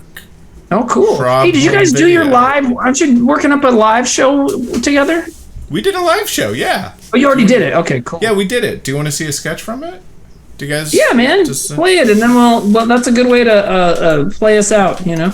And somebody said something about rating a live comedy thing. Oh, the PDA Space. Can we please raid the comedy sets on PDA Space after the show? I want to watch that with Whoretown. It's live comedy. That sounds cool. I was going to raid Midhunters. I think Nate. Oh, is Midhunters happening? Do a Midhunters after this. What's he going to watch? I don't know. It's always they vote on it, so it's always like this thing, Wait, I need to plug in a different hard drive just for a second. I'll run through some things here. We got a lot of resubs tonight, so thank you everybody who did that. I'll hit some names and do my best here. The Ramen N resubbing, Legion Italia. I thought it said. Oh, are you trying to say Legion Italia? Anyways, thank you. Cheese Whiz, Thew Jeans, Getting How Dinosaurs, Rouses, Loxelius, Slim Katie, Trotta Taylor. I always say that wrong. Mrs. Lippman's in the tub. Girl Kind of Gray, Toko 1414, Getting How Dinosaurs gifting subs. Thank you, Toko gifting. Ancient Moth, Verse Spit, VR Spin, Colby Like the Cheese. So many people resubbing. We appreciate it. Clown Baby, I Stole Your Waffles, Aaron in the Woods, Flowers 018. Thank you. Hey, Sam, are they still scoring the movie? Where are they at with that? Yeah, they are still scoring the movie. And cool. We're right there. Zach and I met about stuff. Cool. On Friday. Wednesday and Friday last week, and went through and gave notes, and nice. The visuals are almost 100%, and we're getting towards the sound, and yeah. Codependent resubbing, not a toffee resub for 26 months says 26 months. Jesus, I need to get my act together. Super Jingo resubbing. Thujean's gifted a sub. Prime Ribwitch has resubscribed. Roflopian Tubes resubbing. Thank you. K Punisher, a Micro Megas. Carl Alden Streams. I'm skipping most people's comments just to get through them all, but Carl Alden Streams resubbed and said Timmy is bae. Gotta agree with that. Nice. Finger, Clown Baby. Do you want to watch? Clown Baby gifting subs. Yeah, I was just trying to get everybody. I think I got them all. I stole your waffles. I think I got everybody now. All right. Thank you, everybody. And the money does still go towards finishing this sucker up, so we appreciate it. Do you want to watch our MILF Manor parody kind of thing, or our sketch about snow globes?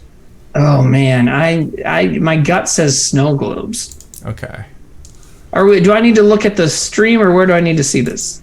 I'm gonna share screen it. Okay. With you. Snow globes. Okay, I hear it. Snow globes. Snow globes? Snow globes! They take us to places that we can't even imagine, as long as those places have snow. At Pfizer Snow Globes, we want to take you on a fake snow-based adventure. Pfizer Snow Globes. Here at Pfizer Snow Globes, we make snow globes. We have nothing to do with the vaccine. We just sell snow globes. We just make snow globes. I'm not a virologist. I just like an Eiffel Tower during winter. Très magnifique. Please, stop sending us mail. I promise you, George Soros and Bill Gates had nothing to do with making our snow globes. Just ask our happy customers. This Pfizer guy wants to inject 5G into your veins so that he and Joe Brandon can monitor how many times you poop. What? No! I just make snow globes. I just like little underwater houses stuck in glass. I didn't know what to get my mom for Christmas, and I was gonna get her a snow globe, but instead I got her a gun, like a really big one, so she can shoot Nancy Pelosi, who we all know is a pedophile werewolf. Werewolf? I don't even know how to respond to that. You should have just gotten your mom a snow globe. I heard the vaccines make your dick rot off and turn into mouse. Is that true? What? No! Why did they include these guys in my commercial? 'Cause we're right. Not even close. Pfizer snow globes. Please don't ask me about Fauci. Damn! I was gonna ask about Fauci. Can you make me a snow globe of Trump giving the whole world a big old rim job? They maced me. Help us, President Trump! Can I? Yes. Will I? No. Can you make me a snow globe of the January 6th building? You mean the Capitol building? Yes. Yes, I can. No, the Jan 6 Memorial Freedom Building. Yeah. I guess I'll make a January 6th snow globe. Who cares anymore? Oh, 1-800-NO-FAUCI. That's hilarious, man. Very good. Yes. Was that a cameo by who I thought it was? A little cameo? Oh, no, that was we borrowed a baby from someone. Good. We borrowed a baby because Wally is not on stream. He's an off-stream baby, so... Oh, just like my daughter, man. That was a baby we borrowed from someone else. A prop baby. Stunt baby. Baby. My daughter only showed up once on Zucchini Boys wearing a Nicolas Cage mask, so I get it. In fact, if you ever want that for your son to put on his face, if you do want to bring him on the camera, I will mail you one. So, there we go. I like Fate of Wings says, it started rough but finished well. It's like, yeah, the joke started. It's like a little bit before the joke starts. Oh yeah. my gosh, some people are silly. But that was really funny, man. I like that. So you guys all wrote that together? That one Jesse wrote, the guy who's doing the snow globes. Oh, cool. Very funny. I edited it. Alien Bone says what joke? So banning them. They don't have any logos in front of their names, so I'm going to ban them. Jeez. Just kidding. I'm going to time. All right. No, I'll time them out. I'm not going to do anything. I just like pointing out that someone's an asshole. 4RD Ford says, are there more of those sketches anywhere? No. I mean, I have another sketch on this hard drive, but we're not putting them up or putting them out as of now. We're probably going to do another show in LA though. Sullivan says, what jersey were you wearing, Sam Pedroia? It was just a blank Red Sox jersey that I had. I have a Beckett jersey, but that was a blank one. And someone else wanted to know, do you still have the CIA hat? Yes. Nice. Alien Bone says, I'm so sorry, don't ban me. I like that you're still talking to us. You're nice. Don't worry about it. Sam, the movie I'm watching today, I started watching and I got busy, so I'll finish later, but Badlands, which you lent me on VHS 1,000 years ago, and I don't think I've seen it since, and I loved it. And you lent it to me because you like it, but also it takes place in La Dakota del Sur. So yeah. But the guy it's based on was in Nebraska, not in South Dakota. So I thought it was a weird choice on Malik's part. But yeah, he actually, and I think he actually worked with the woman from it on making it. And the actual girlfriend of Charles, what's his name? Yeah. Wow. There's a really good. I was on this podcast not too long ago called "Mama Needs a Movie." And they did an episode. It's with Anne Riemann and Ryan Perez, who's a really funny comedy director, writer guy. But the episode that they do on Badlands is really fascinating. You should totally check it out. It's really enlightening because, Badlands, that story was...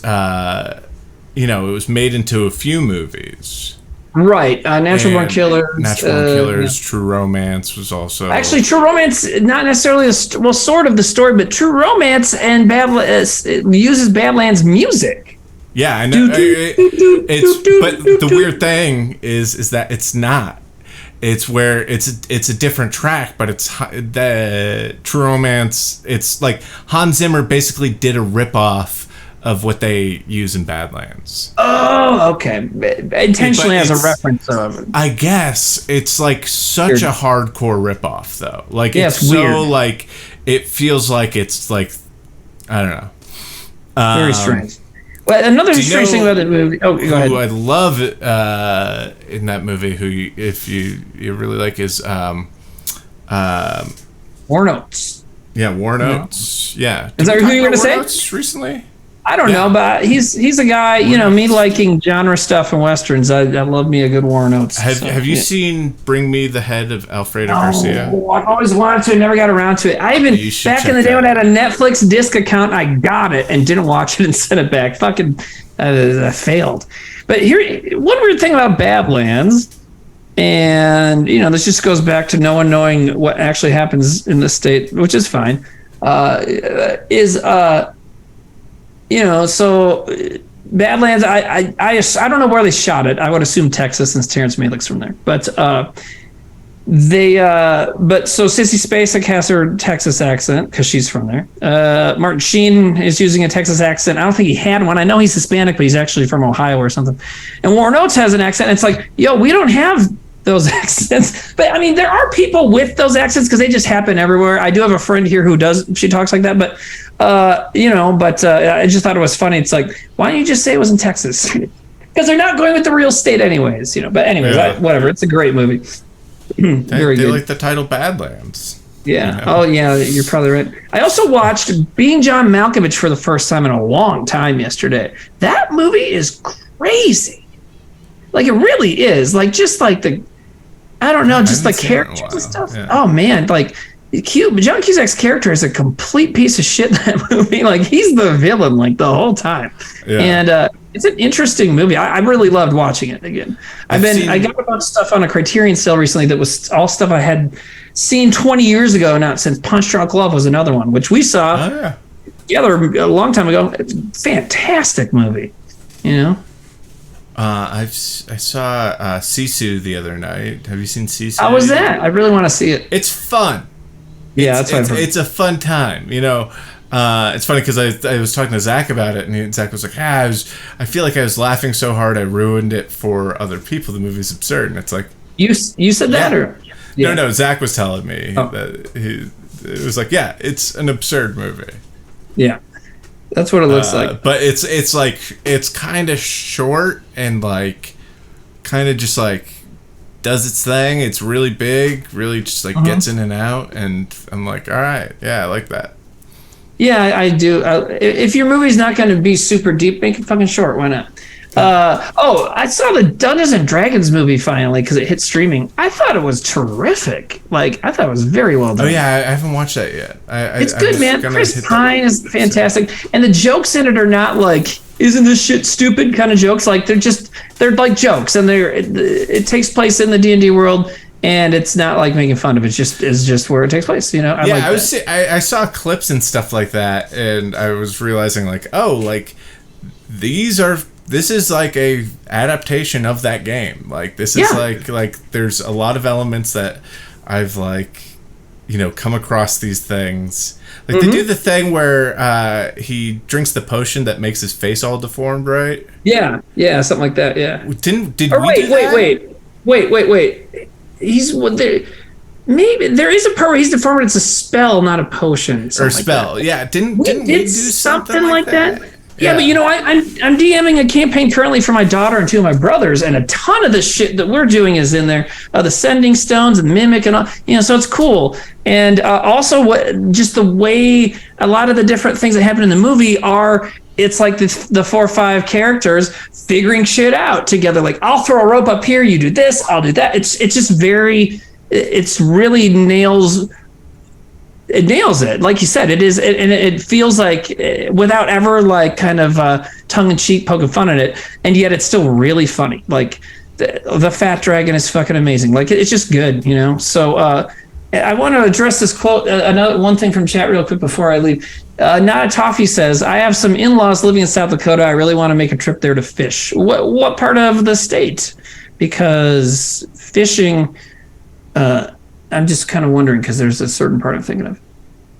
How did you like the way they handled component pouches, the nifty, twisty combination lock pouch thing? You know, I don't know that much about it enough from D&D, so I don't know. But I don't know. I just thought in general they fucking nailed it, like, good. And I mean, Chris Pine was so perfectly cast. You know, that guy fucking rules. He's so good at that kind of thing, you know? So, and Michelle Rodriguez is like a badass that fights everybody. Yeah, she should always do that, you know? Zach's got that great Chris Pine story. Yes, that's such a great story. That's funny. Zach's really good at those stories that, like, you don't know where it's going, and then they often end up on, like, Zach did something silly, you know? Yeah, Zach kind of made an ass of himself. Yeah. It's so good. That's good. It's important to be able to say that, you know? Yeah. All right. Well, wait, are we streaming your brother? Yeah, is he on? Let's the story basically is that someone at a bar thought they knew Zach from somewhere, and Zach was with a bunch of people, and he hadn't really met before, and this person was like, where do I know you from? And Zach's like, oh, I'm a comedian, and then they're like, I don't know, and they're like. And he was like, I did a show on TV. Maybe you saw me on TV. And everyone he was with was like, oh. And then he went to the bar, and the bartender was like, hey, is that Captain Kirk? And he was like, what? And she's like, the guy, is that Captain Kirk? And he realizes that he's hanging out with Chris Pine. And the State Golden Pony Boy was Trevor, and it was John Hamm. Oh, okay. That's funny. Someone just, Mr. Slipman's in the tub said that, but yeah. Ugh, I'm tired. Oh yeah, I've mowed for like, oh my God. I waited to mow for a while because you're supposed to wait apparently until bees are like have their shit figured out for the summer. You ever heard about that? So I waited until the idea is they call it no mow May, but you kind of wait once you see trees flowering and you see some bees around. Okay, now I can mow, so I'm not going to kill any bees or ruin their habitat. But God damn it, my grass, because I didn't cut it before the snow fell either. There was foot long grass at parts, so it took me for fucking ever. Do you have a nice lawnmower? No, I bought one secondhand from somebody. It's fine. It's a Honda. It's hand. You push. It's powered, but did you ever think about getting like a good one? Yeah, maybe. I don't know. I saw an Instagram recently where it was a guy who was like lawnmower guy. And it wasn't Lawnmower Man. That's a different thing altogether. Cybo Man. No, it was like a lawnmower thing, and I was like, oh man, like this guy. It must be nice to have a really good lawnmower like that and do a really good job of mowing your lawn. You know what's funny is, I'm constantly trying to push. It wasn't right on, yeah. But sorry. Well, pushing is good though, man. So I'm constantly trying to lose weight. So even though I've been sucking at it recently, I still am like using a calorie counting app. And so occasionally I'll put in stuff when I do something strenuous. So I was like, I bet you can burn calories with lawn mowing. Yeah. And so, pushing a power mower was a thing. And, mowing for like an hour like I did, you burn a bunch of calories. You could also pick ride-on. And I was like, how do you burn calories using a ride-on mower? But apparently you can burn like 50 calories over a half an hour. I guess some. Well, burning and you're in the sun, I guess. But Toffee said, I asked my ladies, she said they live in Chamberlain. Okay, so that's central South Dakota by the river, Missouri River, so you would want to fish there. They have a very cool statue made out of metal of a native lady in a quilt, and it's one word, I forget. Anyways, it's cool. So check out the statue. There's a good pizza place, so I forget. Really quick, what's the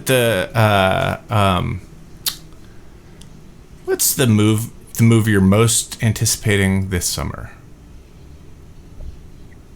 I've not been paying. Barbie. Okay. Barbie looks fucking great. Did you see that trailer? Yeah. Did you show it in Trailer Boys? It looks cool. Yeah, we showed it in Trailer Boys. I think it looks great. What about you? The most excited for, and it might not be good, but I am the most excited for the Gran Turismo movie. That does look good. And you know what? The new Transformers looks fun. Yeah. Beast Wars. You showed that trailer. I had a tweet the other day that was like, I don't care what they say. If I saw one of those Transformers that's a gorilla, I would know it's a Transformer. That's a great point. You tweeted that? It's not fooling me. Yeah. No. Yeah. No. I mean, when a Transformer turns into a truck, yes. Yeah. But sure. Yeah. That gorillas machine don't have another machine. Yeah. Gorillas don't have a chrome chassis. Yeah. I'm like, that thing. That's funny. Teenage Mutant Ninja Turtles. Yeah, the new one might be good. Indiana Jones. It could be cool. We'll see. New Indiana Jones is getting bad reviews. Oh yeah, that's right. Is it? Can is on right now. Oh, so this sketch group in new Indiana Jones movies have a checkered past. So, little known fact, little fun fact here. We wrote the song Superdog while waiting up to go see Indiana Jones at like 4 a.m. Yes. And one little weird thing we wrote that I still love that never got published was it GQ or Maxim something asked us to write some sort of silly list, and we wrote, this is when the new Indiana Jones was coming out, we wrote top 10 Indiana Jones movies, and I think our number one was The Fugitive. But so we listed a whole bunch of Indiana Jones movies that were not Indiana Jones, they were just Harrison Ford movies, Yeah. Like regarding Henry was like, in a tragic turn of events, Indiana Jones gets shot in the head and is disabled or. I forgot about that. Yeah, that was funny. But yeah, I'm pretty sure Fugitive is number one because Fugitive is one of the greatest movies ever made. Jay Vale says can't be worse than Crystal Skull. Yeah, I mean, there's parts of Crystal Skull that are inspired, and then there's like 120 other minutes. So. I remember, Trevor and I got in a fight after seeing Crystal Skull because he was arguing that Crystal Skull was worse than Attack of the Clones. Oh my God, that's not true. And I was like, you're too reactionary. But it's funny because it's like, it's not that I was arguing that Crystal Skulls was a good movie. Right. I was just like... Attack of the Clones is a huge misfire. Yeah. The other two of those prequels have some merit. Attack of the Clones is just, what the fuck are you guys thinking about? It's just insane, yeah. Yeah. I just remember during the movie, I think it was the scene where Shia LaBeouf's swinging through the trees of the buggy. I just remember Trevor, because some of us got drunk before the movie, because it was like, we went to a 3 a.m. screening or something crazy like that. So anyways, I just remember Trevor leaning over at one point being like, this movie is terrible. I'm like, I know. Like, what? Sith Psychonaut says he was correct. Yeah, you have Sith in your name. Right. Of course you're gonna go Star Wars. Be on the side of Star Wars. I have to go, but me too. You reminded me something. This is something I was going to say at the beginning of the show, kind of when we were talking about screen names. Isn't it funny that, like, one of the things that we forget is that before the internet, we thought that being a Star Wars fan made us somewhat unique. Well, and in our defense, in the 90s, as a Star Wars fan, I call that the drought years, because there wasn't, it was still, not everybody knew about it and liked it, because in the early and mid 90s, it had been a big thing in the 80s. It had fallen in kind of to the side, and there were comic books and novels and stuff, but it wasn't a big deal. And so loving it was still kind of an alt thing. And me and a lot of the other like punk kind of skater kids in my town also loved Star Wars, and nobody else did, you know? So it was kind of like, to be unique. It used to be, it used to be like funny if you knew what the Rebel Alliance symbol looked like. It used to be like, like odd if you knew who Boba Fett was. Like, like it's so and funny that was like, that it's like what it is now. Well, and I had the same experience with Boba Fett's more like recognizable than Mickey Mouse now. Yeah, dude. I had the same experience with Marvel. I mean, Marvel comics went bankrupt in the late 90s. Yeah. And I remember I used to hide the fact that I liked them. And I went to a comic book shop in Brooklyn once, and the comics were in a brown paper bag. I think I've told you the story before, Sam. I ran into Kristen Shaw, who's Buddy of the Troop and just a lovely person. And I'm talking to her for a second, and she goes, "What's in that bag?" And I like had it kind of behind my back, kind of like not like kind of trying to hide it. I'm like, "Oh, those comic books." She's like, "Oh, cool." Then I saw her again at a party like a night or two later. She's like, "Hey, why'd you make it seem like those comic books were like kiddie porn?" I'm like, "Oh my God, I did, didn't I?" And that was the moment I'm like, I need to stop being ashamed of being a nerd and just fucking embrace it. And that's when I did, you know, like she kind of helped me realize like, wow, me being ashamed of this, what I don't need to be, also made it seem like I was into something way worse. Well, flip side of that, I remember when we got into the Aspen Comedy Festival, and like this was like, you know, we've gone on a lot of plane trips together, but that was like the first time we were all like, hey, let's get on a plane. Yeah. And I thought it was really funny to come back from the what do you call it, the newsstand or whatever, with a porno magazine. It's like, hey guys, and then immediately I was like, all right, this is not a fun bit. Like, oh man, now I still have this. I was like, and then the other thing about that was we had a connecting flight with Kristen Shaw there, and so that was the first time I ever met Kristen, and she did a stand-up bit with chocolate donuts, where she ate a bunch of chocolate donuts. Yes. And when we met her, she had a bag with an Entenmann's like 12-pack of chocolate donuts. And my first impression of her was like, oh, I guess she's one of those people that just travels with snacks, like a mom, you know, like a Midwestern mom would. Like, oh, I'm going on a plane, better bring my donuts. Oh, that's so funny. Oh man, she's great. And later she was like, I thought that maybe they wouldn't have donuts in Aspen. Man, those are some weird plane trips coming back from Aspen, because that was our first time being around celebrities. And I remember, I was sitting by you, and maybe Darren was by us, and we're flying back, because you take a little plane from Aspen to Denver and then connect after that. So we're flying on the bigger plane from Denver to New York, and they're showing the film Aeon Flux, which was an adaptation of the awesome MTV cartoon. It was a bad live action movie with Charlize Theron. That's where I saw it. That's where I saw it. No. And Darren looks back, and Darren's like, I looked back at one point, and Michelle Gondry, who was at the festival, was on the flight. It's just watching it like just aghast, like watching that. Well, I mean, he runs with him, and he is an interesting existence. I love that guy. I forget.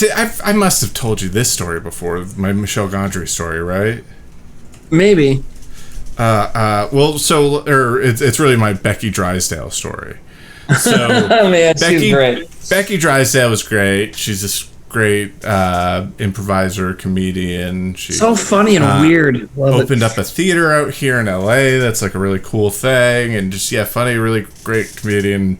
And on that trip, her show was like right up against ours. So every time we did a show, we like saw her backstage and kind of hung out with her. And she had a look, and that look was like a vest and a tie, kind of like a schoolboy look, and she had like kind of like a haircut my length with like a side part, and kind of scenester thing, and we went to this party at the end of this like big huge party. It was in Bill Goldberg's brother's part. Yes. House, oh my god. Like yes. Also the guy who owns FedEx, and it was like this big mansion, this crazy the moment like modern mansion. And we walked in, and there's Dave Chappelle playing the piano. And there's tons of people in this place. It's Dave Chappelle playing the piano and Michelle Gondry playing the drums with him playing the piano. And then I look over, and sitting right next to the drums is Becky Drysdale. And she's sitting there, and she's got a piano tie on. I'm like, oh, that's funny. She's got like a fancier tie. And she's like bobbing her head. And I'm like, whoa, she's like there like with Michelle. Like, wow, that's cool. That is cool. And so then we had this like party, and like at one point I came across her, and I was like, hey, cool piano tie. And she's like, and says nothing. I'm like, all right, cool piano. And then she just like walks away, and like it was like a very awkward interaction. And then the next day we had that flight out. And Michelle Gondry was on our flight, and that's when I realized that I wasn't talking to Becky Drysdale. I was talking to Michelle Gondry's 14-year-old son. Oh, wait. So Becky had the tie, but you were talking to... Okay, so Becky didn't have the tie. This was just her Michelle Gondry's 14-year-old son had a piano tie and a vest on. And you thought it was Becky. I thought it was Becky Drysdale, who and if you saw Becky Drysdale at this time, you're like, yeah, I could see how you could confuse her. I remember it. French yeah, for sure. That's so funny, man. I'm glad you brought her up, because she was one of those folks that was always around at shows. She fucking ruled, man. She was cool. Yeah, one of those people I haven't thought about, because there's so many. Sam, did you see? I just did a Greg Johnson podcast. I got to tell her that story. I went the longest time without telling her that story. Oh, by the way, told her? Yeah. I think I told you this actually, but did I tell you I ran into Clayton? Yes, you did. At the Ren Fair. Okay. Oh, it's good to see that kid. Yes. But I did Greg Johnson's podcast recently, so we did a lot of reminiscing about that era and just how fucking weird it is that we were there.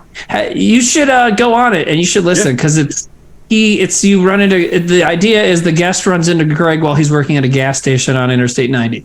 Oh, funny. Or no, 95. Yeah. So, yeah. Yeah. Right. Anyways. Cool. All right, guys. Are we done? Are you gonna raid your brother? Yeah, let's raid Nate Blackest. Cool. Bye, kids.